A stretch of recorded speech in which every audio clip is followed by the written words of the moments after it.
Hosea chapter 4. Let me read to you verse 6.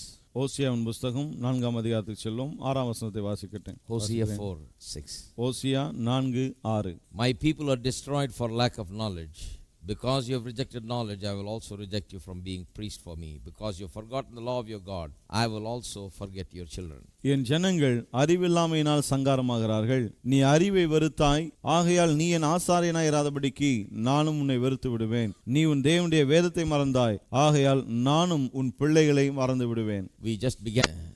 The last week we just began to speak about parenting and what the Bible tells us about parenting. கடந்த முறை பேசின போது பிள்ளைகளை வளர்ப்பதை குறித்து பேச ஆரம்பித்தேன். அதை குறித்து வேதம் என்ன சொல்லுகிறது என்பதை நாம் பார்க்க. This is where we began. இங்கே தான் நாம் ஆரம்பித்தோம். Here the prophet is addressing a people who have lost of the truth of God. தேவனுடைய சத்தியத்தை அறியாமல் போய்விட்ட ஜனங்களை குறித்து இங்கே தீர்க்கதரிசி பேசுகிறான். He says people have forgotten God, there is no truth, therefore there is no blessings among them. மக்கள் தேவனுடைய சத்தியத்தை மறந்து விட்டார்கள், அங்கே சத்தியமே இல்லை, அதனால தேவனுடைய ஆசீர்வாதமும் அங்கே இல்லை என்கிறான். That is what he says in verse 1. முதலாம் வசனத்திலே அதை தான் சொல்லுகிறான். Verse 2 he says that there are consequences such as swearing, lying, killing, stealing, adultery and breaking of all restraint and bloodshed, violence and all of these things are consequences of forsaking the truth. இரண்டாம் வசனத்திலே இப்படி சத்தியத்தை விட்டு விட்டதனாலே அங்கே பொய்யான எடுகிறார்கள், பொய் சொல்லுகிறார்கள், கொலை செய்கிறார்கள், திருடுகிறார்கள், விபச்சாரம் பண்ணுகிறார்கள், இரத்த பழிகள், வன்முறை இதெல்லாம் நடக்கிறது என்று அவன் சொல்லுகிறான். The whole society is going crazy because they have forsaken God. தேவனை விட்டு விலகினாலே சமுதாயமே பைத்தியம் பிடித்தது போல இருக்கிறது. Family life is affected. குடும்ப வாழ்க்கை பாதிக்கப்படுகிறது. There is no peace. சமாதானம் இல்லை. Verse 3 says மூன்றாம் வசனம் சொல்லுகிறது that even creation suffer, the brute creation suffer because of no truth. சத்தியம் இல்லாதனாலே படைப்புகளும் அதனாலே பாதிக்கப்பட்டு இருக்கிறது என்று சொல்கிறது. And then verse 4 says that they blame one another.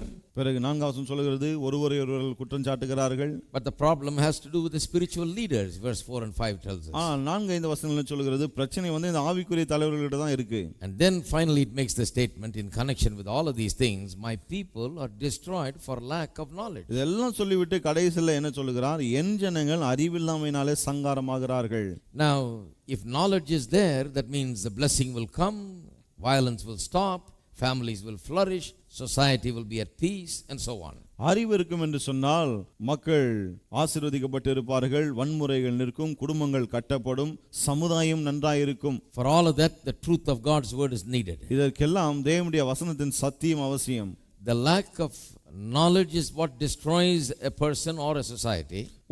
ஒரு தனி மனிதனையோ அல்லது ஒரு சமுதாயத்தையும் அழிப்பது அறிவில்லாமை.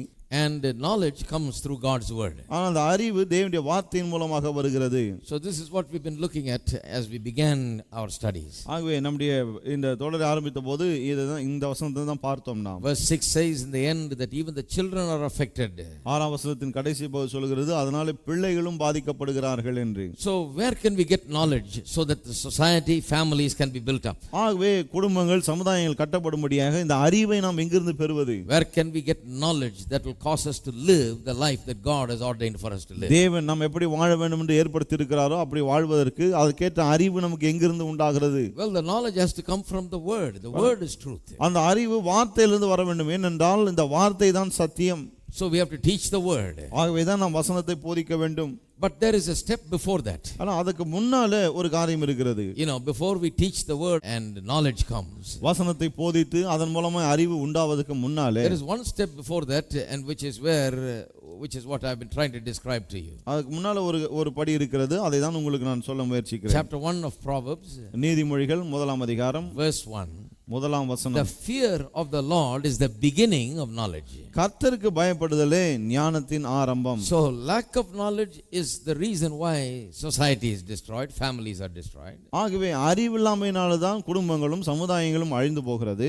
And the beginning of knowledge is in the fear of the Lord. கர்த்தருக்கு அந்த ஞானத்தின் ஆரம்பம் கர்த்தருக்கு பயப்படுதலிலே இருக்கிறது. So when a child grows up and when we raise children in our families, We want to impart knowledge to them because knowledge will cause them to live. ஆகவே குடும்பத்திலே பிள்ளை வளரும்போது அதுக்கு அறிவை ஊட்ட விரும்புகிறேன் என்றால் அந்த அறிவு தான் அவன் சரியான விதத்திலே வாழ உதவுகிறது. Lack of knowledge will destroy them. அறிவு இல்லாமை அவனை அழித்துவிடும். But where does knowledge begin? ஆனால் அந்த அறிவு எங்கிருந்து ஆரம்பிக்கிறது? The fear of the Lord is where the knowledge begins. கர்த்தருக்கு பயப்படுகிற பயத்திலே தான் அந்த அறிவே ஆரம்பிக்கிறது. This is a verse that I have heard from my childhood days. பாருங்க, இந்த வசனத்தை சின்ன வயசுல இருந்து நான் கேட்டுட்டு இருக்கேன். The fear of the Lord is the beginning of knowledge. கர்த்தருக்கு பயப்படுதலே ஞானத்தின் ஆரம்பம், அறிவின் ஆரம்பம். What does it mean? அதோட அர்த்தம் என்ன? First of all, the word fear means reverence. முதலாவது பயப்படுதல் என்ற வார்த்தையின் அர்த்தம் பயபக்தி என்று சொல்லலாம், மரியாதை. Not an unhealthy fear where we are terrorized by God as if he is some demon or something like that. இது ஏதோ ஒரு பிற்போக்கான ஒரு பயம் அல்ல, தேவனை பார்த்து பயந்து நடுங்கி அப்படிப்பட்ட ஒரு பயம் அல்ல இது. As if we are afraid of some kind of a being that is out there. ஏதோ ஒரு உருவத்தையோ அல்லது எதையோ கண்டு பயப்படுகிறோம், அது போல கிடையாது. The secret to understanding how knowledge begins to enter into a person is to understand what the fear of the Lord means. அறிவு எவ்வாறு ஒரு மனுஷனுக்குள்ளே வருகிறதுன்னு சொன்னா அதன் ரகசியமே கர்த்தருக்கு பயப்படுகிற பயம் என்றால் என்ன என்பதை அறிந்து கொள்வதுதான். Fear of the Lord means to give reverence or respect. கர்த்தருக்கு பயப்படுதல்னு சொன்னா கர்த்தருக்கு மரியாதை கொடுப்பது, பயபக்தியா இருப்பது. Okay, reverence and respect. மரியாதையும் பயபக்தியும். In that reverence and respect is where the beginning of the knowledge comes. அந்த மரியாதையிலும் பக்தியிலும் தான் கர்த்தருக்கு பயப்படுகிற பயமே வருகிறது. So when we raise children, the Bible really tells us very plainly how you begin with children is to put upon them a sense of reverence and respect for the Lord. ஆகவே பிள்ளைகளை வளர்க்கும்போது பிள்ளைகளுக்குள்ளே கர்த்தர் மீது ஒரு மரியாதையை, ஒரு பக்தியை நாம் கொண்டு வர வேண்டும் என்று தான் வேதம் சொல்கிறது. Now how do we do that? எப்படி அதை செய்வது? How do we bring reverence and respect for the Lord? கர்த்தர் மீது எப்படி ஒரு மரியாதையும் பக்தியையும் கொண்டு வருவது? For God's authority, for God's word and the things of God. தேவனுடைய காரியங்கள் மீது, தேவனுடைய வார்த்தையின் மீது, தேவனுடைய அதிகாரத்தின் மீது. How do you bring the child to have respect for those things? எப்படி பிள்ளை அந்த காரியங்களை எல்லாம் மதிக்கும்படி செய்வது? Turn with me to Deuteronomy chapter 8. திருப்பும் உபாகமம் 8ஆம் அதிகாரத்தில். This is a very interesting thing because we can see how the beginning of knowledge happens. இது ரொம்ப சுவாரஸ்யமான காரியம். ஏன்னா இந்த அறிவின் ஆரம்பம் எப்படி ஆரம்பிக்கிறது என்பதை இது சொல்கிறது. These are things that we have to learn. இதெல்லாம் நாம் கற்றுக்கொள்ள வேண்டியவைகள். Deuteronomy chapter 8. உபாகமம் 8ஆம் அதிகாரம் verse 5 and 6. 5 6. You should know in your heart that as a man chastens his son, so the Lord your God chastens you. ஒருவன் தன் புத்திரனை சிட்சிக்கிறது போல உன் தேவனாகிய கர்த்தர் உன்னை சிட்சிக்கிறார் என்று நீ உன் இருதயத்தில் அறிந்து கொள்வாயாக. Therefore you shall keep the commandments of the Lord your God to walk in his ways and to fear him or reverence him or respect him. ஆகவே உன் தேவனாகிய கர்த்தருடைய வழியில் நடந்து அவருக்கு பயப்படும்படிக்கு அல்லது மரியாதை கொடுக்கும்படிக்கு அவருடைய கற்பனைகளை கைக்கொள்ள கடவாய். Now here once again it's talking about fear or reverence. இங்கே மீண்டுமாக பயம் அல்லது மரியாதை பற்றி பேசப்படுகிறது. It says you must keep the commandments of the Lord your God, walk in his ways and respect or reverence him. கர்த்தருடைய வழியில் நடக்க வேண்டும், கற்பனைகளை கைக்கொள்ள வேண்டும், அவருக்கு மரியாதை கொடுக்க வேண்டும் என்று சொல்லுகிறது. And in order to bring about that reverence and respect and to help us to have reverence and respect, how does God work in us? He chastens us, he says. அந்த மரியாதையும் பக்தியும் நமக்குள்ளே கொண்டு வருவதற்கு தேவன் எப்படி செயல்படுகிறாரா? அவர் நம்மை சிட்சிக்கிறார் என்று சொல்லுகிறது. And how does he chasten? எப்படி அவர் சிட்சிக்கிறார்?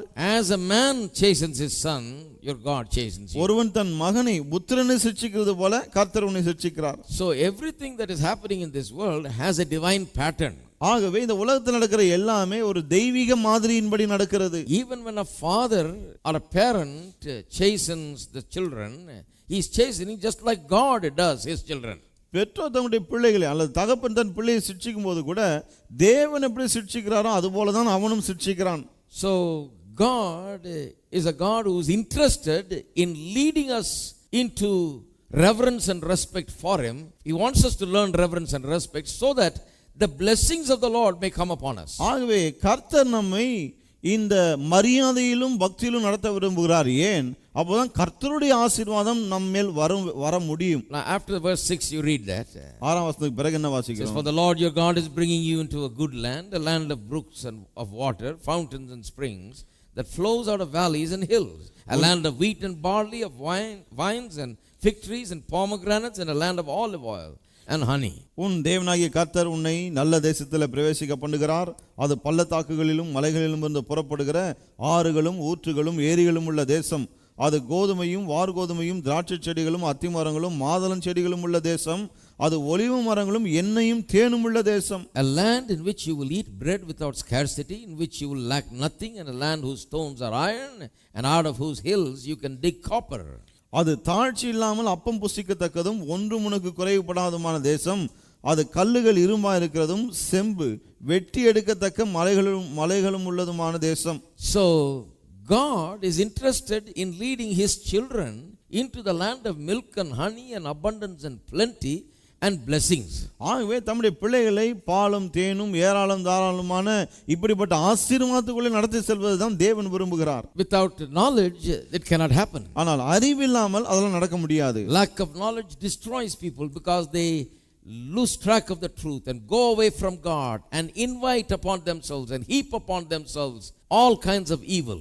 அறிவு குறைவு மக்கள் மீது மக்கள் பலவிதமான தவறான காரியங்களை பொல்லாத காரியங்களை தங்கள் மீது தாங்களே குவித்துக் கொள்வதனாலே அது அவர்களுக்கு அழிவை ஏற்படுத்தி விடுகிறது. So God says, I want to lead you into a land of prosperity and blessing and peace. ஆகவே தேவன் சொல்லுகிறார், செழிப்பும் சமாதானமும் ஏராளமும் நிறைந்த ஒரு தேசத்துக்குள்ளே உங்களை கொண்டு போக விரும்புகிறேன். For that you need to be filled with knowledge. அதற்கு நீங்கள் அறிவினால் நிறைந்திருக்க வேண்டும். But knowledge begins with the fear or respect or reverence for God. ஆனால் அறிவு கர்த்தர் மேல் இருக்கிற அந்த பயபக்தியிலே மரியாதை தான் ஆரம்பிக்கிறது. And respect and reverence for God has a connection with chastening. தேவன் மீது இந்த மரியாதையும் பக்தியும் எப்படி வரும்னு சொன்னா சிட்சையோடு தொடர்பு கொண்டு அதன் மூலமாய் வருகிறது. Now how do you bring a child to respect and to have reverence? ஒரு பிள்ளைக்கு மரியாதை அல்லது இந்த பக்தியை நாம் கற்றுக் கொடுப்பது எப்படி? Take a small child. ஒரு சின்ன பிள்ளை எடுத்துங்க. You try to teach him to respect. மரியாதை அவனுக்கு கற்றுக் கொடுக்க பாருங்க. He doesn't understand. அவனுக்கு விளங்காதது. Because he doesn't understand the concept of respect. ஏன்னா மரியாதை என்ன என்றால் என்ன என்பதை அவனுக்கு விளங்குவதில்லை. Billy Graham says, Billy Graham சொல்லுகிறார், when one of his sons, I don't know how many sons he has, one of his sons when he was 2 years old, he told him to do something. அவருக்கு எத்தனை பிள்ளைங்கன்னு தெரியாது, ஆனா ஒரு பிள்ளை அவன் 2 வயசுல இருக்கும்போது ஏதோ ஒரு காரியத்தை செய்ய சொன்னாராம். Maybe pick up something or do something, and the fellow spit on him. அது ஏதோ எடுத்து வைக்க ஏதோ ஒன்று சொன்னார். அவர் மேல துப்பிட்டான். அவன் 2-year-old boy just spit on him. 2 வயசு பையன் அவர் மேல துப்பினான். Spit on Billy Graham. Billy Graham மேல துப்பி இருக்கான். Billy Graham said, if that boy ever grows up and chews tobacco, he will never even spit the juice out because of what I did in remembrance of me. He will never again spit even the bad things that ought to be spit. He will swallow it, he said. Billy Graham சொல்லுகிறார், ஒருவேளை இவன் வளர்ந்து பெரியவனாகி ஒருவேளை இந்த புகையில ஏதாவது போட்டன்னா அதை மென்னு அதை துப்ப வேண்டிய அதை கூட அவன் துப்ப மாட்டான். ஏன்னா அந்த மாதிரி அவனுக்கு நான் ஒரு treatment கொடுத்திருந்தாரு. That he will never forget. அதை மறக்கவே மாட்டான் அவன். He learned for life in that one incident that to the father you don't spit on him. அப்பா மேல துப்ப கூடாது என்பதை அந்த ஒரு சம்பவத்தின் மூலமா மறக்க முடியாத விதத்துல கற்றுக்கொண்டான். At that age you cannot give a big teaching. அந்த வயசுல போய் ஒரு பெரிய போதனை எல்லாம் கொடுக்க முடியாது. He cannot understand concepts. இது என்ன விவரம்லாம் அவனுக்கு ஒண்ணும் விளங்காது. So God has given a divine method to teach the children respect and reverence. ஆக பிள்ளைகளுக்கு இந்த மரியாதையும் பக்தியும் கற்றுக் கொடுக்க தேவன் ஒரு தெய்வீக முறையை வைத்திருக்கிறார். And that method must go along with the teaching method also. அந்த முறையும் போதனை முறையும் ரெண்டுமே இசைந்து செல்ல வேணும். And only when that is followed, children are led into a life of blessing. அதை நாம் பின்பற்றும் போதுதான் பிள்ளைகளுடைய வாழ்க்கை ஆசீர்வாதமான வாழ்க்கையா இருக்கும். Because they begin to have fear, that is reverence and respect first. அப்போதான் முதல் மரியாதையும் பக்தியும் வரும். It has to begin with that. அதுல தான் ஆரம்பிக்கணும். அது It cannot begin with knowledge. அது அறிவில ஆரம்பிக்க முடியாது. It has to begin with reverence and respect. Only then he is going to listen to what you are going to teach. மரியாதை பக்தியில தான் ஆரம்பிக்க வேணும். அப்பதான் நீங்க என்ன சொல்லி கொடுக்குறீங்களோ அவன் அதை கேட்க ஆரம்பிப்பான். Knowledge doesn't come first, respect must come first, reverence must come first. அறிவு முதலாவது வருவதில்லை, மரியாதை பக்தி அதுதான் முதலாவது. Once reverence and respect comes, he begins to listen to you because he respects you and begins to learn from you and derive knowledge from what you say. மரியாதையும் பக்தியும் வந்த பிறகு அவன் உங்களை மதிக்க ஆரம்பிக்கிறான், நீங்க சொல்வதை கேட்க ஆரம்பிக்கிறான், பிறகு அறிவு வருகிறது. That is why the Bible says before knowledge comes, respect must come. ஆகவே தான் வேதம் சொல்கிறது அறிவு வருவதற்கு முன்னால மரியாதை வரணும். Hello, are you there? இருக்கீங்களா? Respect must come, then only knowledge will come. மரியாதை வரணும், அப்பதான் அறிவு உண்டாகும். Then he is in a position to receive knowledge. அப்பொழுதுதான் அறிவை பெற்றுக்கொள்ளக்கூடிய ஒரு நிலையிலே அவன் இருக்கிறான். Now how does this how do we impart this reverence and sense of respect to God ultimately? தேவன் மீது இப்படி மரியாதையும் பக்தியும் அவன் காட்டும்படிக்கு எப்படி அதை அவனுக்குள்ளே கொண்டு வருவது? It is very important for parents to realize that we must raise our children to have reverence and respect. பிள்ளைகள் மரியாதையும் பக்தியும் உடையவர்களாய் அவளை வளர்க்க வேண்டியது பெற்றோர்களுக்கு ரொம்ப முக்கியமான ஒரு கடமை. But it starts with having respect and reverence for the parents that is over them. ஆனா அது எங்க ஆரம்பிக்கும்னு சொன்னா அந்த பிள்ளைக்கு மேல இருக்கிற பெற்றோர் மீது முதலாவது அவனுக்கு மரியாதையும் மதிப்பு உண்டாக வேண்டும். And once he has respect for parents and understands that they are over him and have authority over him. அவன் பெற்றோரை மதிக்க ஆரம்பித்து பெற்றோர் எனக்கு மேல அதிகாரம் உள்ளவளா இருக்கிறார்கள் என்பதை விளங்கி கொண்ட பிறகு this is going to do him a whole lot of good because he is going to face a lot of people who will be over him in authority later on. இது அவனுக்கு மிகப்பெரிய நன்மை செய்யும். ஏன் சொன்னா வாழ்க்கையில பிற்பாடு அவன் மேல அதிகாரம் உள்ளவர்கள் நிறைய பேர் இருப்பார்கள். When he goes to school, the teacher will be over him. பள்ளிக்கூடத்துக்கு போனா அவனுக்கு மேல டீச்சர் இருப்பாங்க. When he goes to work, there will be a boss over him. வேலைக்கு போனா அவனுக்கு மேல முதலாளி இருப்பார். So there will be all kinds of people. Always he has to deal with someone in authority over him. ஆகவே இப்படி பலவிதமான ஆட்கள் எப்போதுமே அவனுக்கு மேல அதிகாரம் உள்ளவர்கள் யாராவது இருந்து கொண்டே இருப்பார்கள். He has to live in a society where there is a government that has authority over him. அவன் ஒரு சமுதாயத்தில் வாழ வேண்டும். அங்க அரசாங்கம் ஒன்று இருக்கும். அந்த அரசாங்கம் இவன் மேல் அதிகாரம் செலுத்தும். All these things he has to understand in order to live successfully. வெற்றிகரமாய் வாழணும்னு சொன்னா இதை எல்லாம் அவன் விளங்கிக் கொள்ள வேண்டும். But that begins in the home. First of all, understanding reverence and respect towards parents is the thing that is most helpful to him in order to live his life out successfully in the society. ஆகவே சமுதாயத்திலே அவன் வெற்றிகரமாய் வாழ வேண்டுமானால் முதலாவது குடும்பத்தில் அதை ஆரம்பிக்கணும். எப்படி பெற்றோருக்கு அவன் மரியாதையும் மதிப்பையும் கொடுத்து அப்படிதான் அவன் அதை ஆரம்பிக்க வேண்டும். And then he goes out and he knows how to deal with others. பிறகு வெளியே போகும்போது மற்றவங்ககிட்ட எப்படி நடந்துக்கிறதுன்னு கத்துக்கிறான். Recognizes authority figures and obeys them and obeys the laws and all that. அதிகாரத்தில் உள்ளவர்கள் யார் என்பதை அறிந்து அதை மதிக்கிறான், சட்டதிட்டங்களை மதிக்கிறான். Then ultimately it is very easy for him to understand God and his authority over man. பிறகு முடிவிலே தேவனையும் மனிதன் மீது அவருக்குள்ள அதிகாரத்தையும் அவன் விளங்கிக் கொள்வது ரொம்ப எளிதாகிறது. Therefore he is able to obey God's word. ஆகவே தேவனுடைய வார்த்தைக்கு அவனால கீழ்ப்படிய முடிகிறது. And because he has been raised up in that way to show reverence and respect, first of all starting from the parents on, he is now in a position to receive knowledge from God and his word so that he can walk in blessing all the days of his life. பெற்றோருக்கு மரியாதையும் மதிப்பும் கொடுக்க வேண்டும் என்று அப்படி அவன் வளர்க்கப்பட்டதனாலே இப்பொழுது தேவனுடைய ஆசீர்வாதங்களை பெற்று அதன் மூலமே அவன் நன்றாய் வாழக்கூடிய ஒரு நிலைக்கு அவன் வந்து விடுகிறான். Because he's learned reverence and respect, he can now learn knowledge which will make him live well. மதிப்பு மரியாதையை கற்றுக்கொண்டபடியினாலே இப்போது அவன் அறிவை பெற்றுக்கொள்ளக்கூடிய நிலையில் இருக்கிறான். அதுதான் அவனை நன்றாய் வாழ வைக்கும். Now you've all heard when you were little they used to tell you obey your father and mother so that it will go well with you. பாருங்க எல்லாம் சின்ன பிள்ளைகளா இருக்கும்போது என்ன சொல்லிருப்பாங்க, அப்பா அம்மாவை மதிக்க கத்துக்கணும், அப்பதான் நீ நல்லா இருப்ப. You've heard it 1000 times, right? 1000 முறை சொல்ல கேட்டிருப்பீங்க இல்லையா? Respect your father and mother, then you'll live well. அப்பா அம்மாவை மதிக்க கற்றுக்கொள், அப்பதான் நீ நல்லா இருப்ப. Now I never understood the meaning of that in those days. அந்த நாட்கள் அதனுடைய அர்த்தம் எனக்கு விளங்கவே இல்லை. I thought if I respected my mother and father that God will see me and just bless me for that. நான் என்ன யோசித்தேன், எங்க அப்பா அம்மா மதிக்கிறத தேவன் பார்த்து அதனால என்ன ஆசீர்வதிப்பார்னு நினைச்சேன். Well, it's not exactly like that. சரியா அப்படிதான் நடக்குதுன்னு கிடையாது. When you respect your mother and father, you understand how to respect those above you. தாயின் தகப்பனை நீங்கள் மதிக்கும் போது உங்களுக்கு மேல உள்ளவர்களை மதிப்பது எப்படி என்பதை கற்றுக்கொள்கிறீர்கள். And ultimately you begin to find it very easy to respect and reverence God. பிறகு கடைசியிலே தேவனுக்கு மதிப்பும் மரியாதையும் கொடுப்பது உங்களுக்கு மிகவும் சுலபமாகிறது. You begin to reverence and respect his word. தேவனுடைய வார்த்தைக்கு மரியாதை கொடுப்பது ரொம்ப சுலபமாகிறது. Since you obey your parents, you are finding it very easy to obey God. பெற்றோருக்கு கீழ்ப்படிவது உங்களுக்கு சுலபமா இருக்கபடினாலே தேவனுக்கு கீழ்ப்படிவது உங்களுக்கு சுலபமா இருக்கிறது. That is why you will be blessed. ஆகவே தான் நீங்கள் ஆசீர்வதிக்கப்படுவீர்கள். Hello. Are you there? இருக்கீங்களா? Because you are now obeying God and his word, that is why blessing comes. தேவனுக்கு அவருடைய வார்த்தைக்கு நீங்கள் இப்போது கீழ்ப்படிவதனாலே அதனால தான் ஆசீர்வாதமே வருகிறது. But obeying God and his word begins at home, obeying the parents and their commandments. ஆனால் தேவனுக்கு அவருடைய வார்த்தைக்கு கீழ்ப்படிவது எங்க ஆரம்பிக்கிறது? வீட்டிலே பெற்றோருக்கு அவருடைய வார்த்தையை கேட்டு மதிக்கிறோமே அங்கதான் ஆரம்பிக்கிறது. So this is the meaning of that famous verse in Proverbs 1:7. The fear of the Lord is the beginning of knowledge. ஆகவே நீதிமொழிகள் 1:7 கர்த்தருக்கு பயப்படுதலே ஞானத்தின் ஆரம்பம் என்று சொல்கிறானே அதோட அர்த்தம் இதுதான். That's where it begins. அங்கதான் ஆரம்பிக்கிறது அது. So the first thing that has to be imparted is the respect and reverence. ஆகவே முதலாவது நம் பிள்ளைகளுக்கு கொடுக்க வேண்டியது என்ன? மதிப்பு மரியாதையும். Now respect and reverence at all levels.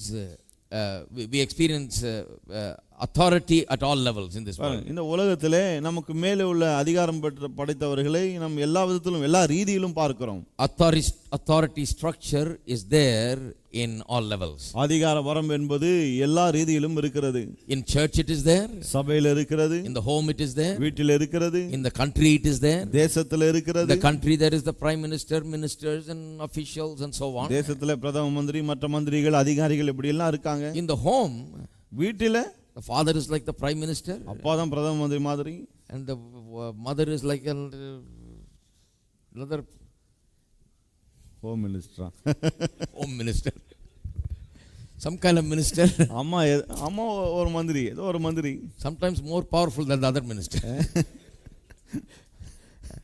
And the children are living under that authority and carrying out their duties under that authority. பிள்ளைகள் அந்த அதிகாரத்தின் கீழ் இருந்து தங்கள் கடமைகளை அவர்கள் நிறைவேற்றுகிறார்கள். So that is why the Bible says, if a man does not govern his home, let him not bother to lead a church.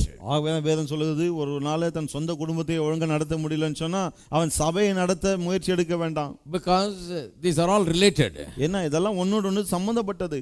If a man cannot run his home, he cannot run the church. சபையை குடும்பத்தை நடத்த முடியாதவன் சபையை நடத்த முடியாது. Why? ஏன்? Not that he has just failed, but that he doesn't understand something. ஏதோ அவன் தோல்வி அடைந்து விட்டான் என்று கிடையாது, அவனுக்கு ஏதோ ஒன்று விளங்கவில்லை. He doesn't understand about how to do things God's way. தேவனுடைய வழியில் எப்படி காரியங்களை நடத்துவது என்று அவனுக்கு தெரியவில்லை. Therefore he is not able to run the church also. ஆகவே அவனால் சபையும் சரிவர நடத்த முடியவில்லை. Now if you read the Bible, வேதத்தை நீங்கள் வாசித்தால் you will find that this authority is spoken of very much. அதிகாரத்தை குறித்து மிக அதிகமாக இங்கே பேசப்படுவதை நீங்கள் பார்க்கலாம். Turn with me to Romans chapter 13. ரோமர் 13ஆம் அதிகாரத்துக்கு நாம் One of the most important passages in the Bible regarding this. இதை குறித்து வேதத்தில் மிகவும் முக்கியமான ஒரு பகுதி இது. Romans chapter 13. ரோமர் 13ஆம் அதிகாரம் verse 3 and 4. 3-4. For rulers are not a terror to good works but to evil. Do you want to be unafraid of the authority? Do what is good and you will have praise for the same. மேலும் அதிகாரிகள் நற்கிரியைகளுக்கு அல்ல துர்க்கிரியைகளுக்கே பயங்கரமாக இருக்கிறார்கள். ஆகையால் நீ அதிகாரத்துக்கு பயப்படாது இருக்க வேண்டுமானால் நன்மை செய், நல்லதை செய், அதனால் உனக்கு புகழ்ச்சி உண்டாகும். For he is God's minister to you for good, but if you do evil, be afraid, for he does not bear the sword in vain, for he is God's minister, an avenger to execute wrath on him who practices evil. உனக்கு நன்மை உண்டாகும் பொருட்டு அவன் தேவ ஊழியக்காரனாக இருக்கிறான். நீ தீமை செய்தால் பயந்திரு, பட்டயத்தை அவன் விருதாவாய் பிடித்திருக்கவில்லை. தீமை செய்கிறவன் மேல் கோபாக்கினை வரப்பண்ணும்படி அவன் நீதியை செலுத்துகிற தேவ ஊழியக்காரனாக இருக்கிறானே. Now many of you may have read this passage உங்களில் அநேகர் இந்த பகுதியை வாசித்திருக்கலாம் and may have even heard preaching. இந்த பிரசங்கத்தை கூட கேட்டிருக்கலாம். Oftentimes immediately we say this is talking about government.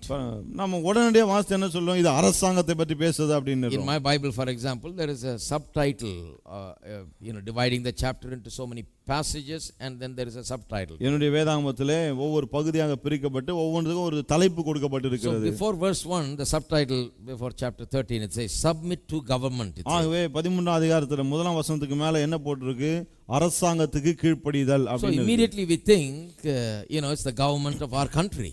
உடனடியாக என்ன நினைச்சிரோம், நம்முடைய தேசத்தின் அரசாங்கத்தை அது குறிப்பிடுகிறது நினைச்சிரோம். True, I believe it's talking about that government also. அது அந்த அரசாங்கத்தை குறித்தும் பேசுகிறது, அது உண்மைதான் நான் நம்புறேன். But if you say it is only talking about that government, it is wrong. It is talking about government at all levels. ஆனா அந்த அரசாங்கத்தை பற்றி மட்டும் தான் பேசுகிறேன்னு சொன்னா அது தவறு.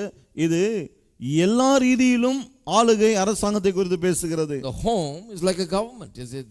You govern the home. குடும்பம் என்பது ஒரு அரசாங்கம், குடும்பத்தை நாம் ஆளுகிறோம். That's why the Bible says a man does not govern his house properly. Let him not govern the church. ஒருவன் தன் சொந்த குடும்பத்தை ஒழுங்காக ஆள முடியாவிட்டால் குடும்பத்தை அவனால் ஆள முடியாது. So in the home what is happening? You are the governor. You are governing the home. குடும்பத்தில் என்ன நடக்குது, நீங்க தான் அங்க ஒரு ஆளுநர் மாதிரி வீட்டை ஆளுகிறீர்கள். There is a government. ஒரு அரசாங்கம் இருக்கு. There is an administration going on. அங்கே நிர்வாக வேலை நடந்து கொண்டிருக்கிறது. There is a treasury department and decision making department and every kind of department there. தீர்மானம் எடுக்கிற டிபார்ட்மென்ட், ட்ரெஷரி டிபார்ட்மென்ட், இப்படி எல்லா விதமான டிபார்ட்மென்ட்டும் இருக்கு. Everything that you see in the larger country, in the government, you see in a miniature state in the home. ஒரு தேசத்திலே ஒரு அரசாங்கமாக எதெல்லாம் பார்க்கறீங்களோ அது அப்படியே குடும்பத்திலும் இருக்கிறதை நீங்கள் பார்க்கலாம். It's all parallel. எல்லாமே இணை உண்டு. That is why one man was talking about you know, how divorces were happening. ஒருத்தர் பேசினார் எப்படி விவாகரத்து நிறைய நடக்குது அப்படின்னு. You know, nowadays they made divorce very easy. இப்பெல்லாம் விவாகரத்தை ரொம்ப சுலபமாக்கிட்டாங்க. They make it as easy as possible. எவ்வளவு சுலபமாக்க முடியுமோ ஆக்கிட்டாங்க. In those days it used to be very difficult. அந்த நாட்கள்லாம் ரொம்ப கஷ்டமா இருக்கும். Now they say you have to just give one reason, incompatibility. இப்போ என்ன சொல்றாங்க, ஒரு காரணம் போதுமா, ஒத்து வரல, ஒத்து போல, பிடிக்கல, முடிஞ்சு போச்சு. That's all. You can go your way. பிடிக்கலன்னு சொன்னா போயிடலாம், அவ்வளவுதான். Before that you can't just say பிடிக்கல, you know. முன்ன பிடிக்கலன்னு சொல்ல முடியாது. பிடிக்க வைப்பாங்க. இல்ல கையை பிடிச்சா முடிஞ்சு போச்சு. அப்புறம் you have to stay with her forever. வாழ்நாளெல்லாம் கூடவே இருந்தாங்கணும். So you know they will take 1 or 2 years and by the time you will start liking her again. 1-2 வருஷம் கூடவே அப்படியே வாழனா அதுக்குள்ள பிடிக்க ஆரம்பிச்சிரும். divorce case 2 வருஷம் ஆகும், அதுக்குள்ள பிடிக்க ஆரம்பிச்சிரும் திருப்பியும். அவங்களுக்கு தெரியும் இப்போ பிடிக்கலாம் பாரு, அப்புறம் 2 வருஷம் போன பிறகு பிடிக்கும் அது. So they used to delay it so long. ஆகவே அத ரொம்ப இழுத்தடிப்பாங்க. But nowadays in many countries it's same day divorce. ஆனா இன்னைக்கு பல நாடுகள்ல ஒரே நாள்ல விவாகரத்து கொடுத்துறாங்க. So one religious leader was talking about this. He says, how come we deal with this like this? ஒரு மத தலைவரை பற்றி பேசும்போது இதெல்லாம் எப்படி நம்ம சமாளிக்கிறது அப்படினாரு. He says when a country is going when a country has differences and they are in tension, in a state of tension and want to go to war and tear each other up and bomb each other. இரு நாடுகளுக்கிடையே பதட்டம் ஏற்பட்டு இவர்கள் இவர்களையும் அழிக்க பார்க்கும்போது, அப்படி செய்ய நினைக்கும்போது, you line up each other's army in the border. எல்லையில 2 ராணுவம் குவிக்கப்படுகிறது. Then somebody says let's have some talk. அப்புறம் என்ன சொல்லாங்க, சரி கொஞ்சம் பேச்சு வார்த்தை நடத்துவோம், let's have some compromise. கொஞ்சம் சமரசத்துக்கு முயற்சி the army is ready to fight. சண்டை போட ராணுவம் தயாரா இருக்கு. But there is a compromise talk going on somewhere. ஆனா அதே நேரத்துல சமரச பேச்சு இன்னொரு இடத்துல நடந்துட்டு இருக்கு. For days together they sit down and try to compromise. எத்தனையோ நாட்களா உட்கார்ந்து சமரசத்துக்கு முயற்சி செய்கிறார்கள். This man asked once, when two countries are fighting, you are trying to compromise so much. When a husband and wife is fighting, you say divorce same day. இவர் என்ன கேட்டாரு, 2 நாடு சண்டை போடும்போது 4 கணக்கா சமரச பேச்சு நடக்குது, ஆனா புருஷன் மனைவி சண்டைன்னு ஒரே நாள் விவாகரத்து கொடுத்துறீங்களா, அது எப்படி? பிடிக்கலன்னா விட்டுட்டு போப்பான்னு சொல்லிடுறீங்களா, அது எப்படிங்கிறாரு. That's wrong, he said. அது தவறு அப்படிங்கறாரு. You got to deal with the home just like you deal with the countries and the war between them. எப்படி தேசத்துக்கிடையே யுத்தம் வரும்போது நடந்துக்கிறீங்களோ அதே போல குடும்பத்திலும் நடந்து கொள்ள வேண்டும் என்கிறார். Try to compromise. சமரசத்துக்கு முயற்சி பண்ணுங்க. Because there is a parallel between all of this. ஏன்னா இது எல்லாத்துக்கும் ஒரு இணை இருக்கிறது. The home therefore is also like a government. ஆகவே ஒரு குடும்பமும் ஒரு அரசாங்கம் ஆளுகை போலதான். So in homes also you see wars happening sometimes. அது குடும்பங்களும் பார்க்கலாம், சில சமயத்துல இப்படி யுத்தங்கள்லாம் நடக்கும், பெரிய யுத்தமே நடக்கும். missiles are shot and guns are used and because that's also a small war zone. ஏன்னா அதுவும் ஒரு சின்ன ஒரு யுத்த களம் மாதிரி அது. So you have to keep it quiet and peaceful and everybody has to coexist together. ஆகவே எல்லாம் ரொம்ப அமைதியா எல்லாரும் ஒண்ணா வாழ வேண்டியிருக்குது அங்க. So this is talking about government of all kinds including the family. ஆகவே இது எல்லா விதமான ஆளுகைகளை குறித்து பேசுகிறது, குடும்பம் உட்பட.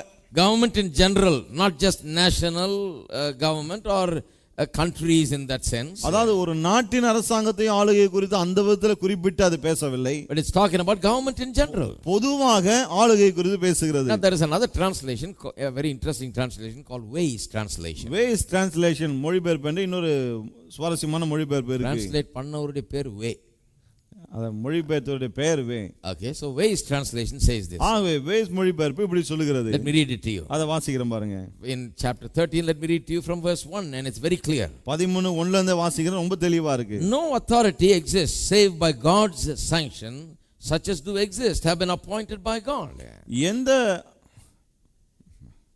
நீங்க தமிழ்ல அப்படியே எந்த மனுஷனும் மேலான அதிகாரம் உள்ளவர்கள் கீழ்ப்படிய கடவன், ஏனென்றால் தேவனாலே அன்றி ஒரு அதிகாரமும் இல்லை, உண்டாயிருக்கிற அதிகாரங்கள் எல்லாம் தேவனாலே நியமிக்கப்பட்டிருக்கிறது. தேவனாலே அன்றி ஒரு அதிகாரம் இல்லை, உண்டாயிருக்கிற அதிகாரங்கள் எல்லாம் தேவனால் நியமிக்கப்பட்டிருக்கிறது. verse 2, இரண்டாம் வசனம். It follows then, whoever rebels against authority rebels against God's arrangement and the rebels shall bring down on themselves the judgment of God. ஆதலால் அதிகாரத்துக்கு எதிர்த்து நிற்கிறவன் தேவனுடைய நியமத்திற்கு எதிர்த்து நிற்கிறான், அப்படி எதிர்த்து நிற்கிறவர்கள் தங்களுக்கு தாங்களே ஆக்கினையை வருவித்துக் கொள்கிறார்கள். Very simple. ரொம்ப எளிமையா So இருக்கு. government authorities are all placed by God. அரசாங்க ஆளுகள் எல்லாம் தேவனாலே நியமிக்கப்பட்டிருக்கிறது. Just imagine being without a government. ஒரு அரசாங்கமே இல்லைன்னா எப்படி இருக்குன்னு யோசிச்சு பாருங்க. Everybody doing their own thing. எல்லாரும் ஆளாளுக்கு ஒன்று பண்ணிட்டு இருப்பாங்க. You will have utter confusion. This will become an impossible place to live. பயங்கர குழப்பம் இருக்கும், வாழ முடியாத இடமாகி விடும் அது. So governments are appointed by God. ஆகவே அரசாங்கங்கள் எல்லாம் தேவனாலே ஏற்படுத்தப்பட்டிருக்கிறது. It's God's order. அது தேவனுடைய ஒழுங்கு. And God expects those in authority to do their duties and those living under authority to obey the authorities and respect and reverence the ஆகவே authorities. அதிகாரத்தில் இருக்கிறவர்கள் தங்கள் கடமையை செய்ய வேண்டும், அந்த அதிகாரத்துக்கு கீழ்ப்பட்டு இருக்கிறவர்கள் அந்த அதிகாரத்தை மதித்து செய்ய வேண்டியதை செய்ய வேண்டும் என்று தேவன் எதிர்பார்க்கிறார். Because authorities are appointed by God. ஏன்னா அதிகாரங்கள் எல்லாம் தேவனாலே If நியமிக்கப்பட்டிருக்கிறது. anyone rebels against authority, யாராவது அதிகாரத்தை எதிர்த்து நிற்கும்போது such a person will be punished. அப்படிப்பட்ட ஆள் தண்டிக்கப்படுகிறான். That is the meaning of this whole thing. இதனுடைய அர்த்தமே அதுதான். Now this can be applied to the home. இதை குடும்பத்துக்கும் நாம் பொருத்தலாம்.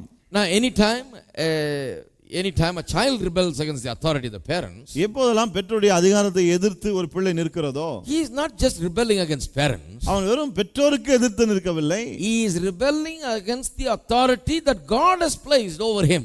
அவன் மேல் தேவன் நியமித்திருக்கிறார் அதிகாரம், அதை எதிர்த்து நிற்கிறான் அவன். That's the meaning of this passage. இந்த பகுதியினுடைய அர்த்தமே அதுதான். When we rebel against our government, நம்முடைய அரசாங்கத்துக்கு எதிராய் நாம் எதிர்த்து நிற்கும்போது, we don't rebel against the government, we rebel against the authority that God has placed. நாம் அரசாங்கத்தை எதிர்த்து நிற்கவில்லை, தேவன் நியமித்த அதிகாரத்தை எதிர்த்து நிற்கிறோம். That's the way this verse is given here. இந்த வசனம் அப்படிதான் இங்க It says சொல்லப்பட்டிருக்கிறது. respect the government, ஆகவே அரசாங்கத்தை மதிக்க வேண்டும், obey the authorities and cooperate. அதிகாரத்துக்கு கீழ்ப்படிந்து அதோடு ஒத்துழைக்க வேண்டும். Because God has ordained authority, they are trying to run everything in an orderly manner. ஏன்னா இந்த அதிகாரத்தை நியமித்தது தேவன் தான், எல்லாவற்றையும் ஒழுங்கரமாக அவர்கள் நடத்த பார்க்கிறார்கள். If some groups just decide not to obey, then everything goes wrong. திடீர்னு யாராவது நாங்க கீழ்ப்படிய மாட்டோம்னு சொன்னா பிறகு எல்லாமே தவறாய் போக ஆரம்பிக்கிறது. It's impossible to run a country. அப்படி செய்யும் போது ஒரு தேசத்தை நடத்துவது In சிரமமாகிறது. the same way, the home. அதே போலதான் குடும்பமும். The parent, just like the prime minister and ministers are appointed by God and they are the will of God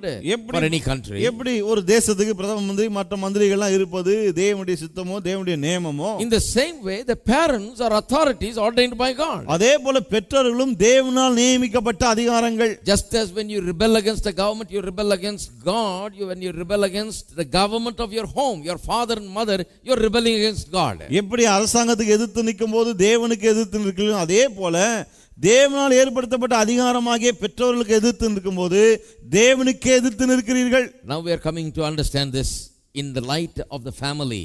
இப்போ அந்த குடும்பத்தின் வெளிச்சத்துல இதை விளங்கிக் கொள்ள பார்ப்போம். Now read verse 3. இப்போ 3 வாசிங்க. Let me read from Ways. Ways மொழிபெயர்ப்பு வாசிக்கிறேன். Magistrates are terror not to good but to bad actions. மேலும் நீதிமதிகள் நற்கிரியைகளுக்கு அல்ல துர்க்கிரியைகளுக்கே பயங்கரமாக இருக்கிறார்கள். Do you wish to have no reason to dread authority? Act uprightly and you will earn its approval. ஆகையால் நீ அதிகாரத்துக்கு பயப்படாது இருக்க வேண்டுமானால் ஒழுங்காய் இரு, அப்பொழுது அதனால் உனக்கு புகழ்ச்சி உண்டாகும். So magistrates have tremendous power, it says. ஆகவே இந்த அதிகாரிகள் நீதிபதிகளுக்கு பயங்கர அதிகாரம் இருக்கு என்று சொல்லுகிறது. But they are not a terror to good but to bad actions. ஆனால் அவர்கள் நற்கிரியைகளுக்கு அல்ல துர்க்கிரியைகளுக்கே பயங்கரமா இருக்கிறார்கள். If you don't want to be afraid of authority, then do what is right, then you will be approved. அதிகாரத்துக்கு பயப்படாம இருக்கணுமா, எது சரியோ அதை செய், அப்போ நீ புகழப்படுவாய். Verse 4. 4ஆம் வசனம். Magistrate should be in your eye, God's steward appointed for the good of society. உனக்கு நன்மை உண்டாகும் பொருட்டு அவன் தேவ ஊழியக்காரனாய் இருக்கிறான். Magistrates are God appointed. நீதிபதிகள் தேவனால் ஏற்படுத்தப்பட்டவர்கள். Now some of us don't like some magistrates. நம்ம சிலருக்கு சில நீதிபதிகளை பிடிக்காம இருக்கலாம். But they are God appointed. ஆனா அவர்கள் தேவனால் They நியமிக்கப்பட்டவர்கள். are not perfect. அவங்க பூரணர்கள் அல்ல. They may not all be, to your liking. உங்களுக்கு எல்லா விதத்திலும் உங்களுக்கு பிடிச்ச மாதிரி ஒருவேளை இல்லாம இருக்கலாம். But still we have to obey because that's God's order. என்றாலும் அவங்களுக்கு கீழ்ப்படியணும், ஏன்னா அதுதான் தேவனுடைய நியமம். God says you obey. தேவன் சொல்ல நீ கீழ்ப்படி. Because they are appointed for the good of society. ஏன்னா சமுதாயத்தினுடைய நன்மைக்காக அவர்கள் But if you நியமிக்கப்பட்டிருக்கிறார்கள். act wrongfully, it is not for nothing that the magistrate is vested with the power of life and death. நீ தீமை செய்தால் பயந்திரு, ஏனென்றால் மரண தண்டனை வழங்கவோ அல்லது அவனை விடுதலையாக்கவோ கூடிய அதிகாரம் அவன் கையில சும்மா கொடுக்கப்படவில்லை. That's true, is it? அது உண்மைதான் இல்ல? God has endowed him with an authority to really put a person to death or let him live. ஒரு மனுஷனுக்கு மரண தண்டனை கொடுக்கவோ அல்லது இவன் பிழைத்து போகலாம் என்று விட்டு விடவோ அப்பேற்பட்ட அதிகாரத்தை தேவன் அவன் கையில கொடுத்திருக்கிறார். He is God's steward, the exponent of God's wrath, inflicting his vengeance on the evildoer. தீமை செய்கிறவன் மேல் கோபாக்கினை வரப்பண்ணும்படி அவன் நீதியை செலுத்துகிற தேவ ஊழியக்காரனாய் இருக்கிறானே. Now let's come back to the authorized translation. இப்போ இந்த மொழிபெயர்ப்புக்கு வருவோம். You know, in the translation there is an interesting word used here. இந்த மொழிபெயர்ப்புல ஒரு சுவாரஸ்யமான வார்த்தை பயன்படுத்தப்படுகிறது. Talking about magistrate, he says, "Is God's minister to you for good, but if you do evil, be afraid, for he does not bear the sword in vain." பாருங்க, உனக்கு நன்மை உண்டாகும் பொருட்டு அவன் தேவ ஊழியக்காரனா இருக்கிறான். நீ தீமை செய்தால் பயந்திரு, பட்டயத்தை அவன் விருதாவாய் பிடித்திருக்கவில்லை. He carries in his hands the weapons with which he can inflict punishment for wrongdoing. அவன் கையில ஒரு ஆயுதத்தை வைத்திருக்கிறான். தவறு செய்கிறவன் மேல் அதை கொண்டு அவன் தண்டனையை கொடுக்கிறான். Now come to the home. இப்போ வீட்டுக்கு வருவோம். The home also there is somebody holding something. வீட்லயும் உன்னை வச்சிட்டு தான் இருக்கிறாங்க.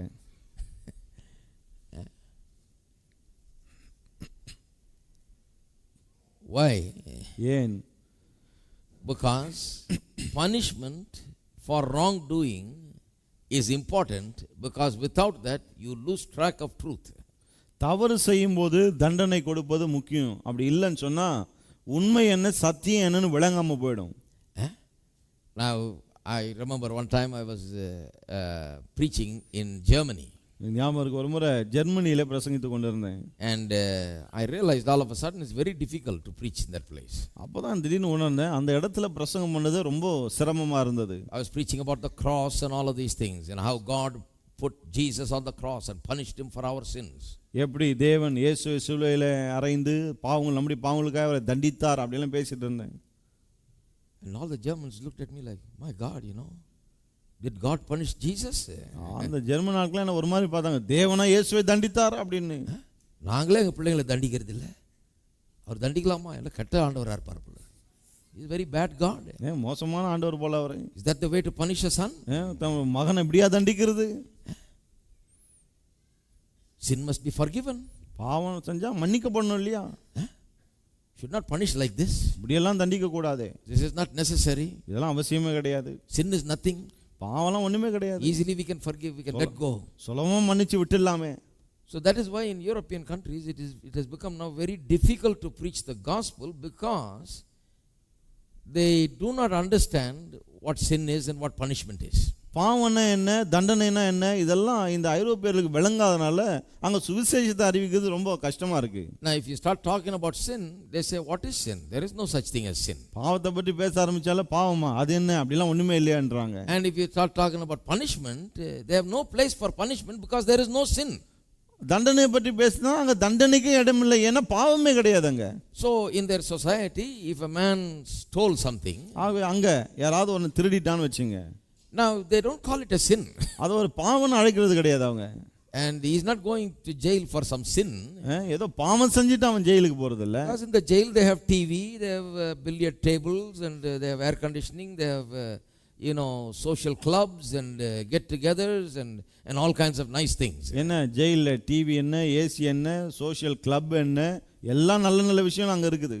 And it's a kind of a place where he goes and they try to change him. அங்க அவனை வைத்து அந்த இடத்துல அவனை மாற்ற முயற்சிக்கிறாங்க. They think that he is mentally sick. என்ன நினைக்கிறாங்க, ஏதோ ஒரு மனோவியாதி அவனுக்கு இருக்கு. He is a mentally sick person. மனதில் ஏதோ வியாதி உடையவன் அவன். That's all. He needs a doctor. அவனுக்கு ஒரு மருத்துவர் தேவை அப்படின்றாங்க. He doesn't need police. Police தேவையில்லை அவனுக்கு. He needs a doctor. அவனுக்கு ஒரு டாக்டர் தான் தேவை. That's all. Police is there just so he won't do any more bad. He is put inside so that others can be safe. And here we take care of him, feed him good, and treat him like a patient. Police எதுக்குன்னா அவனை பிடிச்சு உள்ள போகணும், அப்பதான் மற்றவங்களுக்கு இனி அவன் தீங்கு செய்ய முடியாது. உள்ள கொண்டு போய் போது அவனை ஒரு பேஷண்ட்டை போல, நோயாளியை போல இப்ப நடத்தணும், அவனை கவனிக்கணும். So there is no place for the Bible or preaching about sin and all of that, because there is no sin. Everybody needs a doctor. ஆகவே அங்க பைபிளுக்கு பாவத்தை குறித்த போதனையில இடமே இல்லை, ஏன்னா அங்க பாவமே கிடையாது. They've gotten rid of the word sin. You will not find the word sin in that society. அந்த சமுதாயத்துல பாவம்ன்ற வார்த்தையை பார்க்க முடியாது, அதை தொலைச்சு காட்டிட்டாங்க. In India we are in a very advantageous position to preach the gospel. ஆனா இந்தியாவிலே சுவிசேஷத்தை பிரசங்கிக்கக்கூடிய நல்ல சாதகமான ஒரு நிலையில நாம இருக்கோம். Among all religions they have not gotten rid of the idea of sin. பாருங்க, இந்த பாவம் என்கிற எண்ணம் எந்த மதத்திலிருந்து இன்னும் அகற்றப்படவில்லை. Therefore we can go among any kind of people in India and start speaking about sin. They understand what sin is. ஆகவே இந்தியால எந்த மக்கள் மத்தியிலும் பாவத்தை குறித்து பேச ஆரம்பிச்ச உடனே பாவம்னா என்னன்னு விளங்கிடுது அவங்களுக்கு. We talk about sin just as a matter of fact, or we just talk about sin knowing what sin is. நாம பாவத்தை பற்றி பேச ஆரம்பிக்கிறோம், பாவம்னா என்னன்னு விளங்கி நாம பேசுறோம். How many of you seen people talk about அவன் என்ன பாவிங்க இப்படி பண்ணிட்டான், இந்த பாவம் பண்ணக்கூடாது. In our society we talk about sin a lot. நம்முடைய சமுதாயத்துல பாவத்தை பற்றி இப்படி நிறைய பேசுறோம். But in their society they never talk about sin. ஆனா அந்த சமுதாயத்துல பாவத்தை பற்றி பேசுவதே இல்ல. If you murder, you are sick. கொலை பண்ணிட்டீங்கன்னா நீங்க வியாதியா இருக்கீங்க. Mentally sick. மனதுல வியாதி, மனோவியாதி. You need a doctor, not God. உங்களுக்கு கடவுள் தேவையில்லை, டாக்டர் தான் தேவை. Doctor has to counsel you, doctor has to work on your mind. அந்த டாக்டர் வந்து உங்களுக்கு ஆலோசனை கொடுத்து உங்க மனசை சரி பண்ணணும் முதல்ல. And since sin is not there, punishment also is not there. பாவம் அங்க இல்லாதனால தண்டனையும் கிடையாது. Only treatment is there. வெறும் சிகிச்சை தான் இருக்கு.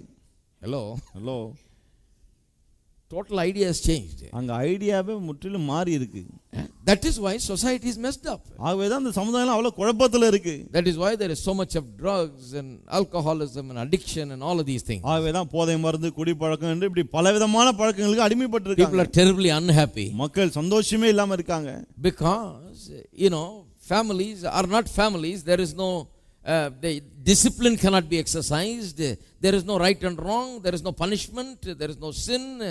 And all of these things are not there. ஏனா குடும்பங்களா இல்ல, எது சரி தவறுன்னு கிடையாது, பாவம்னே அங்க ஒண்ணுமே கிடையாது, தண்டனை கிடையாது, இதெல்லாம் ஒண்ணுமே கிடையாது அங்க.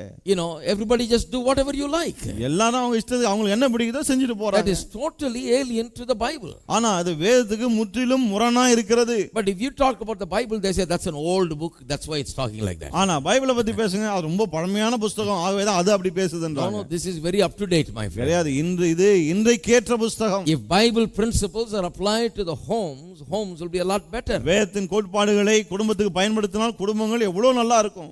So when a man goes before the magistrate and receives punishment, ஆகவே நீதிபதிக்கு முன்னால ஒரு மனுஷன் நின்று தண்டனையை பெறும்போது the magistrate has the right to inflict punishment. தண்டனை கொடுக்கக்கூடிய அதிகாரம், அந்த உரிமை நீதிபதிக்கு இருக்கு. First of all, what does punishment do? முதலாவது இந்த தண்டனை என்ன செய்கிறது? First of all, it tells the man that it doesn't pay to do wrong. முதலாவது தவறு செஞ்சிட்டு சும்மா போக முடியாது என்பதை அவனுக்கு அது உணர்த்துகிறது. When you do wrong, you pay a very high price. நீ தவறு செய்தால் அதுக்கான ரொம்ப அதிகமா கிரயம் செலுத்தணும். So don't do it again. ஆகவே திரும்ப அதை செய்யாதே. It is not profitable to do wrong. தவறு செய்வது உனக்கு நன்மை உண்டாக்காது. That's the message you are sending. அந்த செய்தியை தான் முதல்ல அனுப்புறீங்க. Secondly, the rest of the society also understands when you do wrong, there is terrible thing. இரண்டாவது சமுதாயத்துல மற்றவங்களுக்கும் விளங்குது, அது என்ன தப்பு செஞ்சா அதோட விளைவு பயங்கரமா இருக்கும். It's very important. அது ரொம்ப முக்கியம் பாருங்க. Now in the home also it is very important. குடும்பத்திலும் அது ரொம்ப முக்கியம். For a small child it is so important to understand that to do wrong, there is such a thing as wrong. When you do wrong, it is not easy to get away with it. பிள்ளைக்கு என்ன விளங்கணும், தவறுன்னு ஒன்னு இருக்கு, அந்த தவறான காரியத்தை செய்யும் போது அதுல இருந்து சுலபமா தப்பிக்க முடியாது. Now when you teach this concept very thoroughly, when you impart these ideas very thoroughly into their mind, அவருடைய மனதிலே இப்படிப்பட்ட எண்ணங்களை மிக நல்ல விதத்தில் ஆழமாய் பதித்து விட்டால், then when they grow up it becomes easy for them to turn to God in repentance and realize their sin and come for forgiveness and receive God's salvation and all of that. பிறகு அவர்கள் வளர்ந்து வந்த பிறகு தன்னுடைய பாவங்களை உணர்ந்து தேவனிடத்தில் வந்து மனம் திரும்பி பாவ மன்னிப்பை பெற்றுக்கொள்வது மிகவும் சுலபமாகிறது. Some years ago some theologians got together and they decided they will get rid of the idea of sin.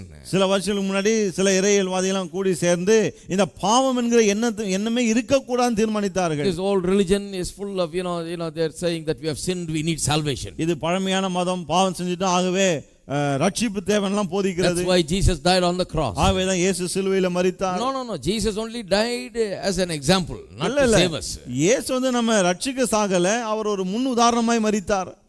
He died sacrificing himself being a good man, he died for a good cause. ஒரு நல்ல மனுஷனா நல்ல ஒரு காரியத்துக்காக அவர் மரித்தார் அப்படின்ட்டாங்க. Just like other good people die for good causes, he died. எப்படி மற்ற நல்ல மனுஷங்க நல்ல காரியத்துக்காக மரிக்கிறாங்களோ அதே போல இவரும் மரித்தார். Totally different from what the Bible teaches. வேதம் போதிக்கிறதுக்கு அதுக்கு எவ்வளவு வித்தியாசம் பாருங்க. Now what has that made?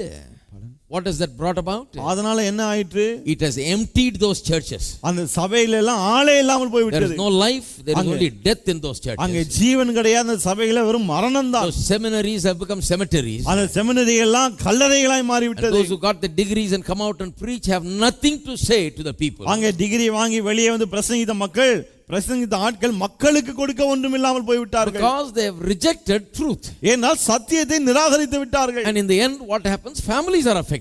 கடைசில என்ன ஆகுதுன்னா குடும்பங்கள் பாதிக்கப்படுகிறது. Malachi 1 chapter 4 verses 1 to 7 is absolutely being repeated right now. மல்கியா 4:1 முதல் 6 வசனங்கள் இப்போது அப்படியே நடக்கிறது. In countries like Great Britain, it is not so great anymore. It is Britain now. And you see cathedrals with 4 people sitting there. பாருங்க, great Britain தான் பேரு. இப்ப கிரேட்டே இல்லங்க. ஏன்னா பெரிய பெரிய கத்தீட்ரல் இருக்கு, ஆனா 4 பேர் தான் உள்ள இருக்காங்க. Only 4 people. 4 பேர். The priest has to rent his parsonage to foreign students to make his living. அங்க இருக்கிற பாதிரியார் அவர் பிழைக்கிறதுக்கு அந்த பார்சனேஜை வந்து வெளிநாட்டு மாணவர்களுக்கு வாடகைக்கு விட்டு அவர் பிழைக்கிறார். He's given a big bungalow. பெரிய பங்களா கொடுத்திருக்காங்க அவருக்கு. He divides them into so many rooms and rents it to foreigners. அத பல அறைகளாக பிரித்து வெளிநாட்டு மாணவர்களுக்கு வாடகைக்கு விடுறாரு. And those foreign students live there. They don't even go to that church. அங்க வசிக்கிற அந்த ஃபாரின் மாணவர்கள் கூட அந்த சபைக்கு போறது இல்ல. They are not able to evangelize them because there is no message of evangelism. There is no gospel message. There is nothing to draw them. So they are living right in the church and going to hell.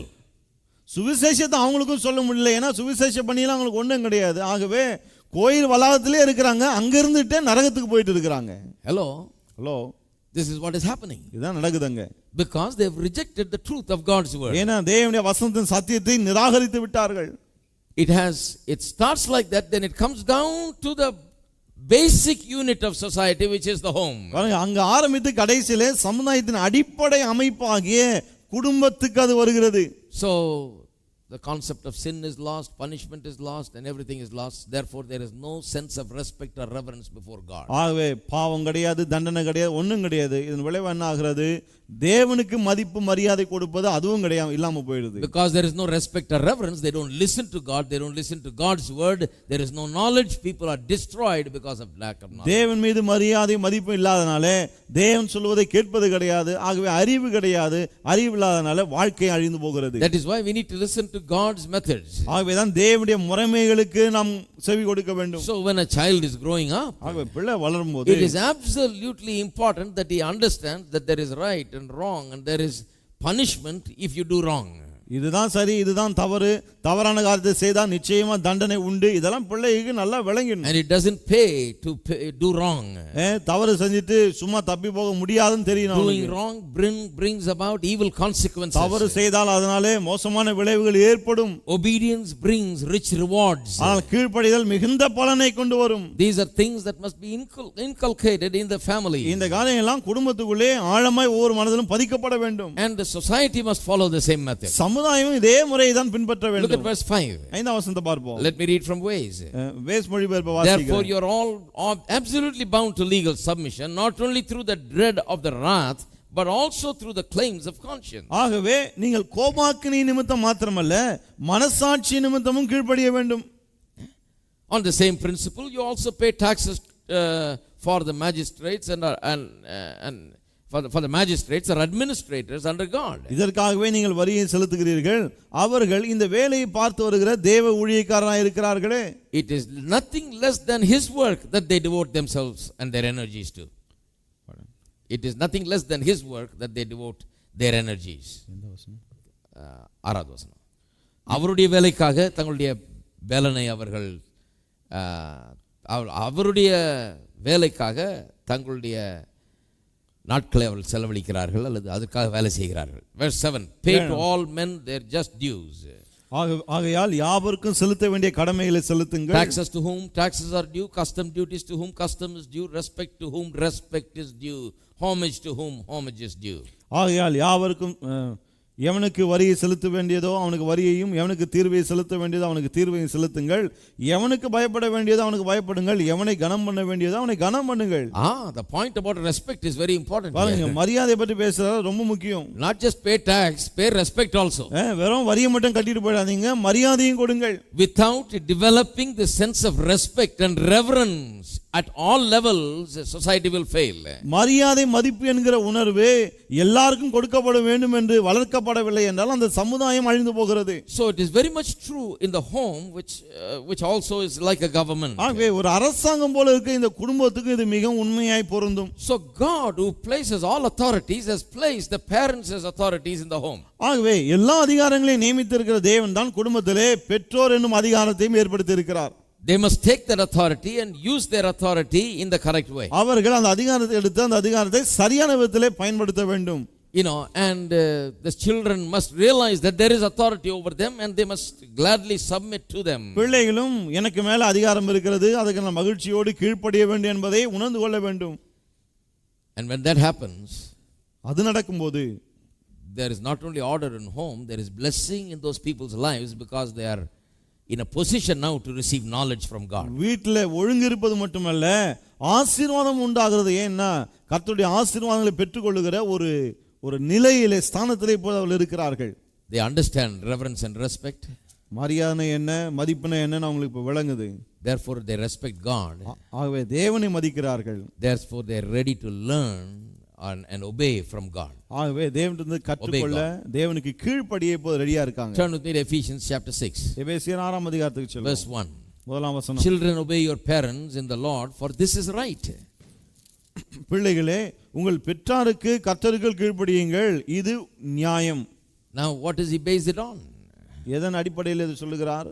On the principle that God has ordained parents as the authority in the family. தேவன் பெற்றோரை குடும்பத்துக்கு அதிகாரமாய் வைத்திருக்கிறாரே, அதன் அடிப்படையில் கீழ்ப்படியுங்கள் என்கிறார்.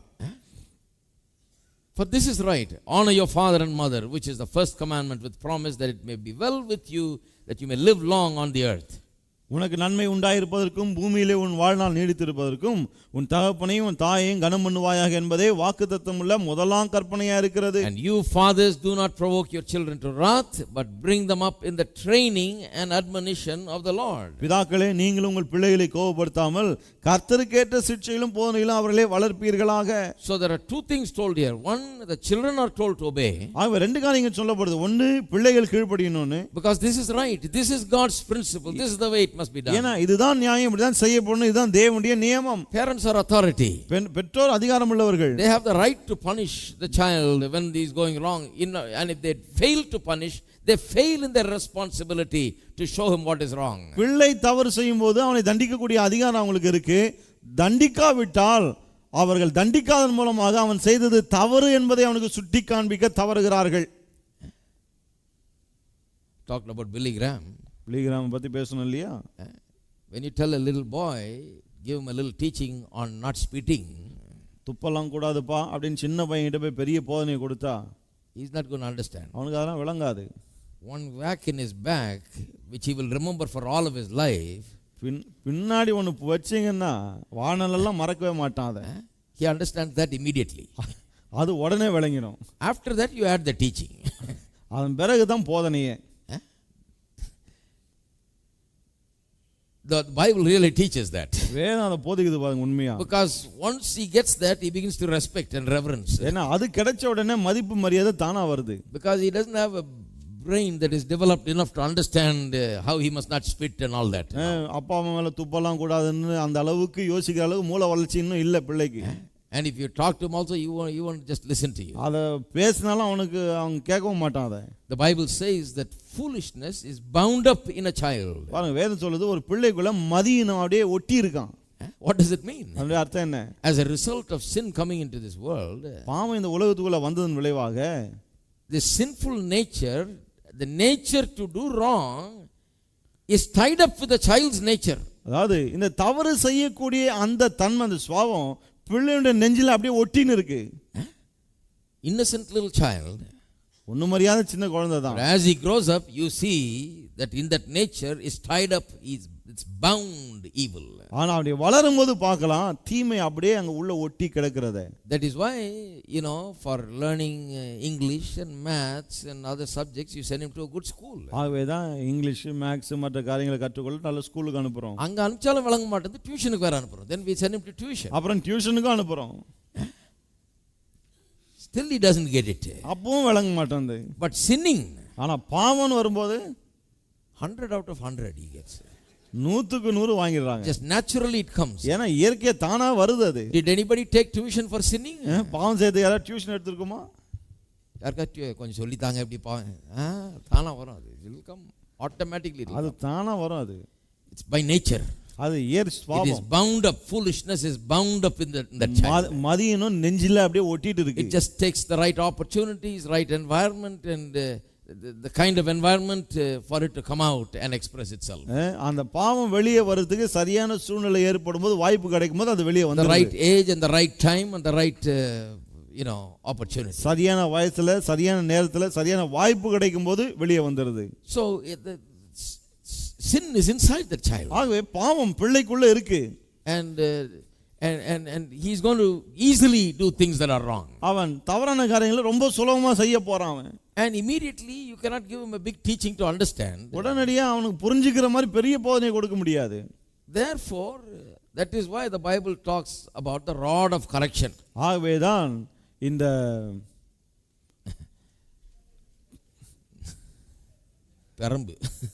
பெரம்பை குறித்து வேதம் போதிக்கிறது.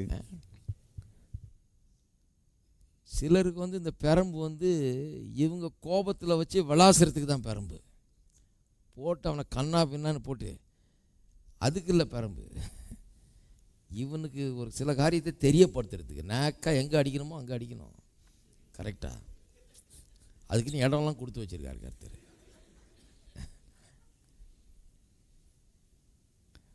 Not to damage but to teach. அவனுக்கு அதனால ஒரு டேமேஜ் ஆயிடக்கூடாது, ஏதாவது கத்துக்கணும் அவன். No parent wants to damage his child. எந்த பெற்றோரும் தன்னுடைய பிள்ளைகளை டேமேஜ் பண்ணணும்னு நினைக்கிறது இல்லை. But the parent surely wants to convey this serious matter that there is something wrong here and this is not allowed and this is not right. ஆனா நீ செய்கிற தப்பு, இது சரி கிடையாது, அதுக்கெல்லாம் இங்க அனுமதி கிடையாது, அதை பெற்றோர் அவனுக்கு தெரிய பண்ணிடணும். And if you say, well, I'm not going to mind that, let him do whatever he wants.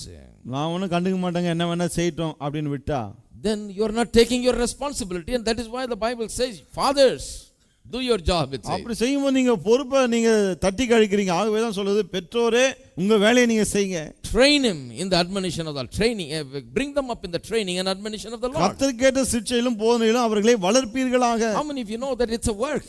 எத்தனை பேர் தெரியும் அது ஒரு வேலை? To train him and to admonish him and to raise him up is a work. கர்த்தருக்கேற்ற சிட்சையிலே போதனையிலே அவனை வளர்ப்பது அது ஒரு வேலை. நம்ம நினைச்சிட்டு இருக்கோம் வேலைக்கு போயிட்டு வர்றது தான் வேலை. வீட்டிலே ஒரு பெரிய வேலை இருக்கு. There is a big work at home.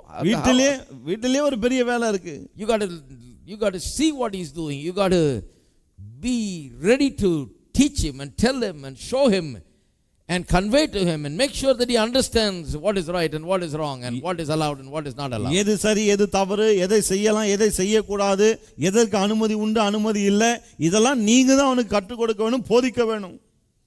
And if you don't know how to do that and if you don't do that, அது எப்படி செய்யணும்னு உங்களுக்கு தெரியலனா, நீங்க அதை செய்யாம விட்டீங்கன்னா, then he fails to learn and then he cannot come into a place of blessing like we read in Deuteronomy 8. பிறகு அவன் கற்றுக்கொள்ள தவறுகிறான். அதன் விளைவாக உபாகமம் 8ல வாசித்தது போல ஆசீர்வாதத்தை பெறக்கூடிய ஒரு நிலையிலே அவன் இல்லாமல் போய் விடுகிறான். That's why in Deuteronomy 8 it says God chastens his children as the father chastens a son, so that they can ultimately live in the land of plenty and abundance and peace and prosperity. ஆவேதான் உபாகமம் 8 என்ன சொல்கிறது?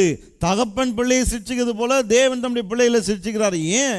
அப்பொழுதுதான் அவர்கள் சமாதானம், சந்தோஷம், நிறைவு, ஏராளம் தாராளம் நிறைந்த தேசத்திலே வாழ முடியும். Do you want your children to live in peace and prosperity and blessing? உங்களுடைய பிள்ளைகள் ஆசீர்வாதமாய் சமாதானமாய் செழிப்பாய் வாழ விரும்புறீங்களா? Every parent wants. ஒவ்வொரு பெற்றோரும் அப்படிதான் விரும்புறாங்க. But then for that we have to do some work. ஆனா அதற்கு நாம் சில வேலை செய்ய வேண்டியிருக்கு. The main work we have to do is from the beginning is to impart the fear of the Lord. அது நான் செய்ய வேண்டிய முக்கியமான வேலை. ஆரம்பத்துல என்ன செய்யணும்னா கர்த்தருக்கு பயப்படுற பயத்தை அவனுக்கு ஊட்ட வேண்டும். How are you going to impart the fear of the Lord? கர்த்தருக்கு பயப்படுற பயத்தை எப்படி அவனுக்குள்ள கொண்டு வருவது? You're not going to take the Bible to a 2-year child and preach a sermon about the fear of the Lord. 2 வயசு பிள்ளைகிட்ட Bible எடுத்துட்டு கர்த்தருக்கு பயப்படுற பயத்தை பற்றி ஒரு பிரசங்கம் பண்ண முடியாது. You start with teaching him how to fear the parents first. பெற்றோருக்கு பயப்படுவது எப்படி? முதல்ல அதை கற்றுக் கொடுப்பதில் ஆரம்பிங்க. Then he will automatically fear or respect the authority. பிறகு தானாகவே மற்ற அதிகாரங்களுக்கு பயப்பட ஆரம்பிப்பான், மரியாதை கொடுக்க ஆரம்பிப்பான். Then it becomes easy for you to teach how he must respect and reverence God and his word and obey God's word. பிறகு தேவனையும் அவருடைய வார்த்தையும் மதிக்க வேண்டும், மரியாதை கொடுக்க வேண்டும் என்று அதையெல்லாம் கற்றுக்கொள்ள ஆரம்பிப்பான். If you fail to do that, இதை செய்ய தவறும்போது then the evil nature in him rises up to do its work. பிறகு அவனுக்குள்ள இருக்க அந்த பொல்லாத சுபாவம் அதனுடைய வேலையை காட்ட ஆரம்பிக்கிறது. That will rise up. அது தானாகவே எழும்பும். But the father is not there to take care, or the mother is not there to watch that thing as it rise up and put it down. ஆனா அது தலை காட்டும் போது அதை தண்டித்து அதை கீழே அமுத்துக்கிறதுக்கு அப்பா அம்மாவும் தயாரா இல்லைன்னா then it will rise up and it will do its work. பிறகு அது வெளியே எழும்பும், தன்னுடைய வேலையை அது காட்டும். Now sin came from the devil, right? பாருங்க, பாவம் பிசாசு கிட்ட இருந்து வந்தது. Let's learn something there. அங்க சில காரியங்களை கற்றுக்கொள்வாங்க. Just one moment, turn to Isaiah 14. திருப்பம் ஏசாயா 14ஆம் அதிகாரத்துக்கு. What happens when you just leave a child like this? ஒரு பிள்ளையை அப்படியே விட்டீங்கன்னா என்ன ஆகிறது? I'll show you what comes. You know, it's a sin nature comes from the devil. பாருங்க, இந்த பாவ சுபாவம் பிசாசு கிட்ட இருந்து வருது.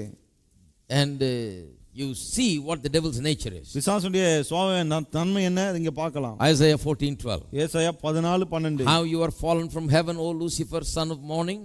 How are you cut down to the ground, you who weaken the nations. அதிகாலையின் மகனாக விடிவெளியே, நீ வானத்திலிருந்து விழுந்தாயே, ஜாதிகளை ஈனப்படுத்தினவனே, நீ தரையிலே விழ வெட்டப்பட்டாயே. This is talking about the devil. இது பிசாசை பற்றி பேசுகிறது. For you have said in your heart, I will ascend into heaven, I will exalt my throne above the stars of God, I will also sit on the mount of the congregation on the farther sides of the north, I will ascend above the heights of the clouds, I will be like the Most High. நான் வானத்துக்கு ஏறுவேன், நான் தேவனுடைய நட்சத்திரங்களுக்கு மேலாக என் சிங்காசனத்தை உயர்த்துவேன், நான் வடபுறங்களில் ஆராதனை கூட்டத்தின் பர்வதத்தில் வீற்றிருப்பேன் என்றும், நான் மேகங்களுக்கு மேலாக உன்னதங்களில் ஏறுவேன், நான் உன்னதமானதுக்கு ஒப்பாவேன் என்றும் நீ உன் இதயத்தில் சொன்னாயே. This is the essence of sin. பாவத்தினுடைய சாராம்சம் இதுதான். I will. நான். When you do not get on your work as a parent to discipline the children and stay with it, and begin to train and admonition in every way, train and raise him up in the admonition, you will find this nature becoming strong and strong as he grows up, where he will say, I will do this, I will do that, I won't do that, I won't do this. That's the way he rises up. பெற்றோராகி நீங்கள் பிள்ளையை வளர்க்கும் போதே கர்த்தருக்கு பயப்படுற பயத்திலும் சிற்சையிலும் வளர்க்க தவறும் போது என்ன ஆகிறது? பிள்ளை வளரும் போதே நான் இதை பண்ணுவேன், நான் அதை செய்வேன், நான் என்கிற தன்மை வெளியே வருவதை பார்க்கலாம். தான் நினைத்ததை செய்கிறவனாக, கீழ்ப்படியாதவனாக, தான் எதை நினைக்கிறானோ அதை செய்கிறவனாக தான் அவன் வளர்வான். அந்த நேச்சர், அந்த தன்மை வளர்ந்தோங்கும். It will develop and become stronger and stronger day by day because you are allowing it to flourish. அவன் அப்படியே நீங்க விட்டதுனால அந்த நான்ங்கிற எண்ணம் வந்து அதிகமாக வளர்ந்து ஓங்க ஆரம்பிக்கிறது. You fail to put it down, you fail to put a check on that. அதை நீங்கள் தடுக்க தவறி விட்டீர்கள். You fail to say no to that. அதுக்கு முடியாது என்று சொல்ல தவறி விட்டீர்கள். You fail to say no, none of that I will business. No. நான் சொல்லலாம் முடியாதுங்க. Obedience is the thing that is necessary. இங்க ரொம்ப முக்கியம் கீழ்ப்படிதல். Just learn to obey. கீழ்ப்படிய கற்றுக்கொள். Submit your will to God. உன்னுடைய சித்தத்தை தேவனுக்கு கீழ்ப்படுத்து. How do you understand? How does he understand that? எப்படி அவனுக்கு அதெல்லாம் விளங்கும்? How does he learn to obey? எப்படி அவன் கீழ்ப்படிய கற்றுக்கொள்வான்? Before he even obeys, before he even receives knowledge, he must first learn to reverence and respect. இந்த கீழ்ப்படில கற்றுக்கொள்ளும் முன்னர், அறிவை பெற்றுக்கொள்ளும் முன்னர் மதிக்க மரியாதை கொடுக்க அவன் கற்றுக்கொள்ள வேண்டும். What happened to the devil when he said I will and decided to do whatever he wanted to do and rebel against God? நான் இப்படி செய்வேன், அப்படி செய்வேன், என் இஷ்டத்துக்கு நான் செய்வேன், தேவனுக்கு விரோதமாக கலகம் செய்வேன் பிசாசு சொல்றானே, என்னாச்சு அவனுக்கு? Verse 15. 15. Yet you shall be brought down to Sheol, to the lowest depths of the pit. ஆனாலும் நீ அகாதமான பாதாளத்திலே தள்ளுண்டு போனாய். Now let's go to Philippians chapter 2. I will show you the contrast between Jesus and the devil, how Jesus obeyed and how he prospered. இப்ப பிலிப்பியர் 2க்கு போயிட்டு பிசாசுக்கும் இயேசுவுக்கும் உள்ள அந்த முரண்பாட்டை காட்டுகிறேன். இயேசு எப்படி கீழ்ப்படிந்தான், அதனால என்ன ஆயிற்று என்று பார்ப்போம். Because he said I will and ended up doing what he willed. He went down into the pits. He was brought down. நான் சொல்லிட்டு அவன் இஷ்டத்துக்கு அவன் செஞ்சதுனால அதால பாதாளத்திலே தள்ளப்பட்டு போனான் அவன். Lost his blessing and went down. ஆசீர்வாதங்களை இழந்து போய் கீழே போய்ட்டான். Look at what Jesus did. இப்போ இயேசு என்ன செய்தார்னு பாருங்க. Let this mind be in you which was also in Christ Jesus. Philippians 2 verse 5. பிலிப்பியர் 2:5 கிறிஸ்து இயேசுவின் இந்த சிந்தையே உங்களிலும் இருக்க கடவுது. Who being in the form of God did not consider it robbery to be equal with God, but made himself of no reputation, taking the form of a bond servant and coming in the likeness of men. அவர் தேவனுடைய ரூபமாயிருந்தும் தேவனுக்கு சமமாயிருப்பதை கொள்ளையாடின பொருளாக எண்ணாமல் தம்மை தாமே வெறுமையாக்கி அடிமையின் ரூபம் எடுத்து மனுஷர் சாயலானார். Being found in appearance as a man, he humbled himself and became obedient to the point of death, even the death of the cross. அவர் மனுஷ ரூபமாய் காணப்பட்டு மரண பரியந்தம், அதாவது சிலுவையின் மரண பரியந்தம் கீழ்ப்படிந்தவராகி தம்மை தாமே தாழ்த்தினார். Therefore God also has highly exalted him and given him the name above which is above every name, that at the name of Jesus every knee should bow, of those in heaven and those on earth and those under the earth, that every tongue should confess that Jesus Christ is Lord, to the glory of God the Father. ஆதலால் தேவன் எல்லாவற்றுக்கும் மேலாக அவரை உயர்த்தி இயேசுவின் நாமத்தில் வானோர் பூதலத்தோர் பூமியின் கீழானுடைய முழங்கால் யாவும் முடங்கும்படிக்கும் பிதாவாகிய தேவனுக்கு மகிமையாக இயேசு கிறிஸ்து கர்த்தர் என்று நாவுகள் யாவும் அறிக்கை பண்ணும்படிக்கும் எல்லா நாமத்துக்கும் மேலான நாமத்தை அவருக்கு தந்தருளினார். Here is the example to follow. இதுதான் பின்பற்ற வேண்டிய ஒரு மாதிரி. Here is a man of perfect obedience. பூரணமான கீழ்ப்படிதல் உள்ள மனுஷன் இவர். He is a man of wisdom and knowledge. ஞானம் அறிவு நிறைந்த மனுஷன் இவர். He is a man who has learned to obey God. தேவனுக்கு கீழ்ப்படியும்படி கற்றுக்கொண்ட மனுஷன் இவர். What happened? என்ன ஆயிற்று? He got exalted above everything else. எல்லாவற்றுக்கும் மேலாக அவர் உயர்த்தப்பட்டார். Your children will be in an exalted position when they follow this model. இந்த மாதிரியை பின்பற்றும் போது உங்களுடைய பிள்ளைகள் உயர்ந்து இருப்பார்கள். When they are disciplined and learn to obey God, they will be exalted. அவர்களுக்கு ஒழுக்கம் கற்றுத்தரப்பட்டு தேவனுக்கு கீழ்ப்படிய கற்றுக்கொள்ளும் போது உயர்த்தப்பட்டு இருப்பார்கள். When the devil's nature, evil nature begins to rise up and act, and it is allowed to do and have its free reign in your home, then the child begins to go down. ஆனா அந்த பிசாசுடைய தன்மையான நான்ற அந்த சுபாவம் குடும்பத்திலே அதிகரிக்க தலைவிரித்து ஆட இடம் கொடுக்கும்போது கடைசியில் அது அதால பாதாளத்தில் கொண்டு போய் விடும். Not an exalted life but a lowly life. உயர்த்தப்பட்ட வாழ்க்கை அல்ல, மிக மோசமான ஒரு வாழ்க்கை. Turn with me to Proverbs. Let's read a couple of verses more. நீதிமொழிகள் திருப்பும் 1-2 வசனங்களை எங்க வாசிப்போம். 22:15. 22:15. Listen to this. கவனிங்க. Foolishness is bound up in the heart of a child. பிள்ளை நெஞ்சில் மதியினம் ஒட்டி இருக்கும். What is bound up? என்ன ஒட்டி இருக்கு? Foolishness. மதியினம். When the Bible talks about foolishness, it's not talking about being a moron or imbecile or intelligence wise blank, no, that's not foolishness. மதியினம் சொல்லும்போது that's not the foolishness Bible talks about. மதியினம் என்று வேதம் சொல்லுது ஏதோ அறிவில்ல முட்டாளா இருக்கானே அப்படிப்பட்ட மதியினத்தை பற்றி. மூளை சரியா வேலை செய்யல, மூளை வளர்ச்சி இல்ல, அந்த அதுல முட்டாள் கிடையாது. முட்டாள்ங்கறவன் when Bible calls a fool, it's talking about a rebel who does not respect God and his word. மதியீனன் வேதம் ஒரு ஆளை அழைக்கும் போது தேவனை மதிக்காதவன் விரோதமாய் கலகம் செய்கிற ஆளை பற்றி தான் அவர் சொல்லுகிறது. The fool says in his heart there is no God.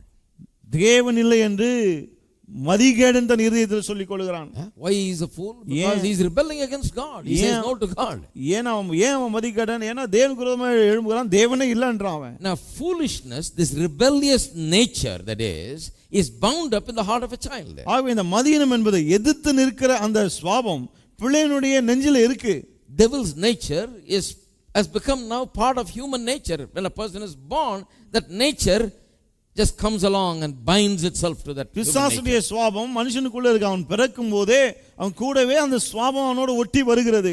Now listen to the interesting way how you get rid of it. அதை எப்படி அகற்றுவது அதை கவனிங்க சொல்லுங்க. The rod of correction will drive it far from him. அதை தண்டனையின் பிரம்பு அவனை விட்டு வெகு தூரம் அகற்றி விடும். Now you understand how it is driven. இப்போ அது எப்படி அகற்றப்படுதுன்னு விளங்கணும்னு நினைக்கிறேன். What does it mean? அதோட அர்த்தம் என்ன? It means a child understands the rod of correction more than the correction that the teaching that comes out of your mouth. அதாவது வாய் வழியாய் நீங்கள் கொடுக்கிற போதனையை காட்டிலும் தண்டனையின் பிறம்பினால் வருகிற போதனை ஒரு பிள்ளை நல்லா விளங்கிக் கொள்கிறது. When he's so small and does not understand these ideas, சின்ன பிள்ளையா இருக்கும்போது அந்த ஐடியாலாம் விளங்காத போது that evil nature still rises up. அப்பவும் அந்த பொல்லாத சுபாவம் வெளியே வருது. Can you imagine Billy Graham's 2-year kid spitting on his father, the great Billy Graham? கொஞ்சம் யோசிச்சு பாருங்க, பில்லி கிராம் அவ்வளோ பெரிய ஆளு, அவருடைய 2 வயசு பையன் அவர் மேல துப்புறானா, துப்புறானாம். அது சொல்ற வாழ்நாள்ல இனிமே எதையுமே துப்ப மாட்டான், அழுக்க கூட முழுகிடுவான்றார். அன்னைக்கு கொடுத்த கொடுல. He doesn't understand concepts. அவனுக்கு இந்த விஷயம்லாம் சொன்னா விளங்காது. But the rod of correction will drive that nature away from him. That evil nature, that rebellious nature, that nature that stands up and wants to rebel against everything that is good. ஆனா நான் என்கிற அந்த சுபாவம், எல்லா நன்மைக்கு எதிர்த்து நிற்கிற அந்த சுபாவம், முரட்டாட்டமான குணத்தை தண்டனையின் பிரம்பு அவனை விட்டு தூரமாய் அகற்றி விடும். So the physical side of correction has a place. ஆகவே இந்த மகனை திருத்தும் போது அதுல இந்த கொஞ்சம் சரீர பிரகாரமாய் சிட்சிக்கிறதுன்றது அதுக்கு ஒரு இடம் இருக்குதாங்க. There is a place. அதுக்கும் ஒரு இடம் இருக்கு. You cannot say you cannot do that at all. அடிக்கவே கூடாது அப்படின்லாம் சொல்ல முடியாது. But at the same time, ஆனா அதே நேரத்துல if you are always beating your child, எப்போ பார்த்தாலும் பிள்ளையை அடிச்சிட்டே இருந்தா, அப்ப நீங்க சரியா அடிக்கலன்னு அர்த்தம் முதல்ல. அதனால தான் இன்னைக்கு அடிச்சிட்டான் விளங்கலன்னு அர்த்தம்.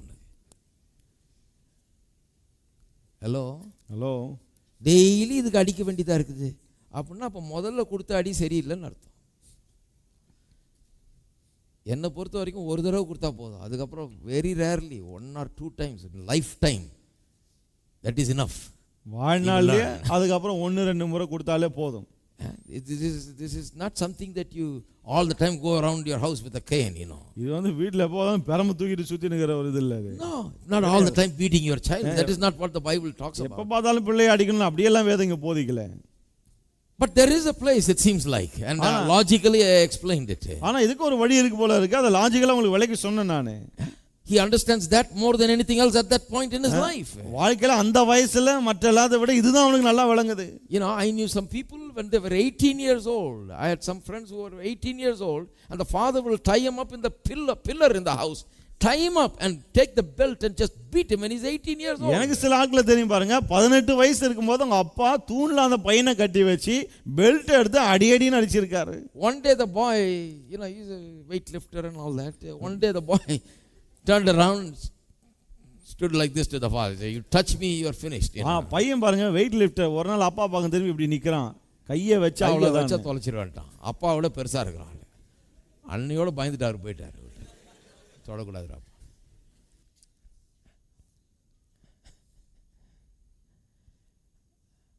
அந்த வயசுல அடிக்கிறது அது முட்டாள்தனம். That is wrong. அது தவறு, முட்டாள்தனம் அது. அந்த மாதிரி அடிக்கிறது, அவர் அடிச்சா எல்லாம் வெளியே ஓடிடணும், அம்மா அம்மாலாம் ஓடிடணும். All mother and sisters everybody should run out of the house because such mad beating. அவ்வளோ கண்மூடித்தனமா அடிப்பாரு அப்பா, அம்மா எல்லாம் ஓடிடுவாங்க வெளியில. That's not the way to do. That's not what the Bible talks about. That's not the brutality the Bible. அந்த அளவுக்கு கொடூரமான விதத்துல அடிக்கணும்னா வேதம் போதிக்கல. You know, Bible is not about that. வேதம் அதை பற்றியதல்ல, அப்படிப்பட்ட முட்டாள்தனத்தை போதிக்கிறது இல்ல. But the Bible recognizes the fact that there is an evil nature in the child which when unchecked will rise up and assert itself, and you need the rod of correction at that age a little bit to put it down when it has to be put down. ஆனா வேதம் என்ன போதிக்கிறது? பிள்ளைக்குள்ளே அந்த பொல்லாத சுபாவம் இருக்கிறது, அது எழும்ப ஆரம்பிக்கிறது. அது எழும்பும் போதே இந்த தண்டனையின் கோலை கொடுத்து அதை நீங்கள் அடக்காவிட்டால் பின்னாடி அதனால பிரச்சனை தான். But some people think only the rod is the instrument of discipline. ஆனா சிலர் நினைக்கிறாங்க வெறும் பெரம்பு இருந்தா போதும், அதை வச்சே திருத்திடலாம். That's wrong. அது தவறு. வேற அதை போதிக்கிறது இல்ல. Rod has a very limited use. பெரம்புக்கு வந்து அது யூஸ் வந்து ரொம்ப கம்மி தான். Very discretionary use and limited use. ரொம்ப குறைவா தேவைப்பட்டா பயன்படுத்தலாம். Now chapter 29 verse 15 gives us the full picture. ஆனா 29:15 அதனுடைய படத்தை முழுசா நமக்கு கொடுக்குது. Now in 22:15 you read about the rod. 22:15ல அந்த பிரம்பை பற்றி வாசித்தீங்க. That's why you must read the whole Bible. அவைதான் முழு பைபிளையும் வாசிக்கணும். 29 29:15ல It says, the rod and rebuke give wisdom. பிரம்பும் கடிந்து கொள்ளுதலும் ஞானத்தை கொடுக்கும். One translation says, the rod and reproof give wisdom.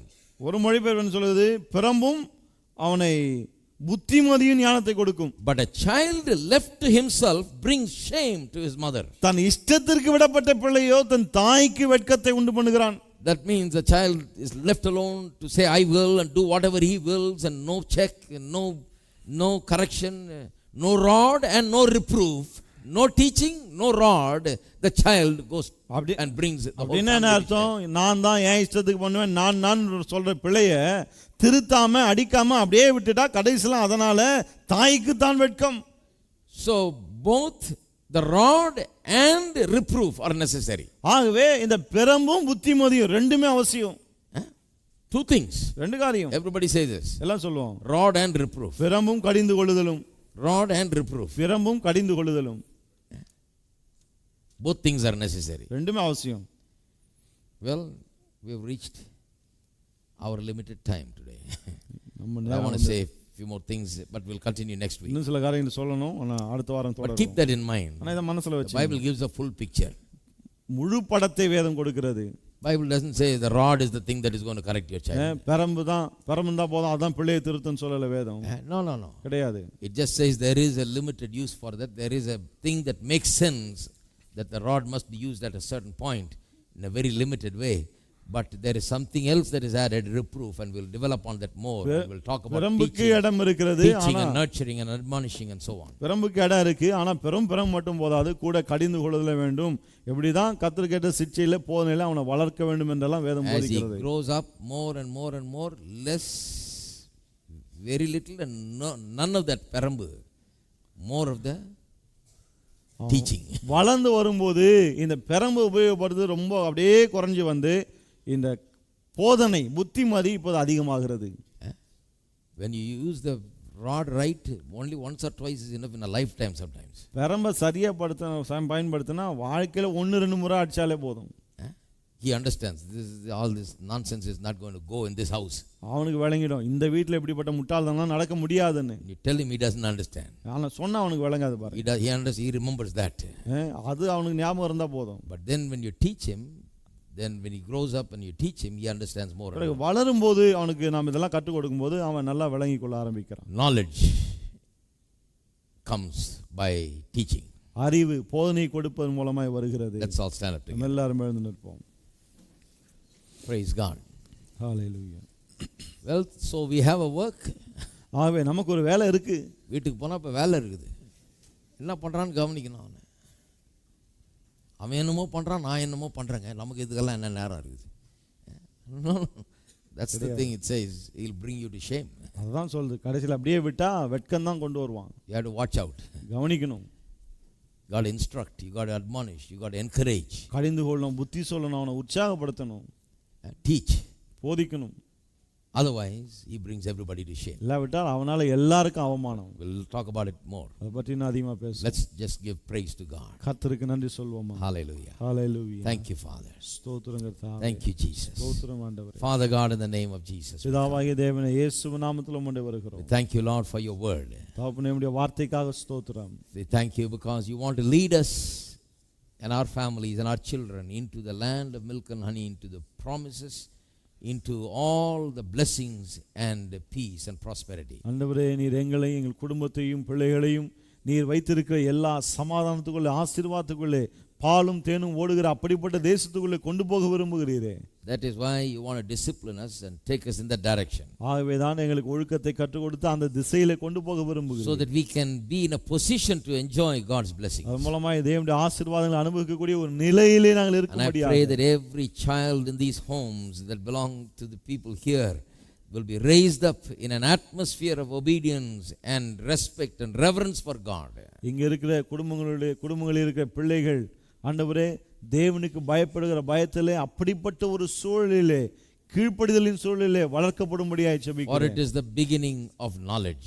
என்றால் அதுதானே அறிவுக்கு ஆரம்பமா And இருக்கிறது. knowledge shall cause them to live and thrive and flourish. அறிவுதானே அவர் நன்றாய் வாழ்ந்து தழைத்து செழித்தோங்கும்படி May they செய்கிறது. be blessed. அவள் ஆசீர்வதிக்கப்படட்டும். I pray that your wisdom will be given to parents to raise their child for the glory of God, பிள்ளைகளை தேவ மகிமைக்காய் வளர்ப்பதற்கு வேண்டிய ஞானம் பெற்றோருக்கு கிடைக்கும்படியாய் ஜெபிக்கிறேன். so that families may flourish and walk in the fullness of God's blessing. அதன் மூலமாய் குடும்பங்கள் தழைத்தோங்கி தேவனுடைய நிறைவான ஆசீர்வாதங்களை வாழட்டும். Give you all the glory and honor and praise. எல்லா துதிகன மகிமை உமக்கே செலுத்துகிறோம். In Jesus' name we pray. இயேசுவின் நாமத்தில் ஜெபிக்கிறோம். Amen. ஆமென்.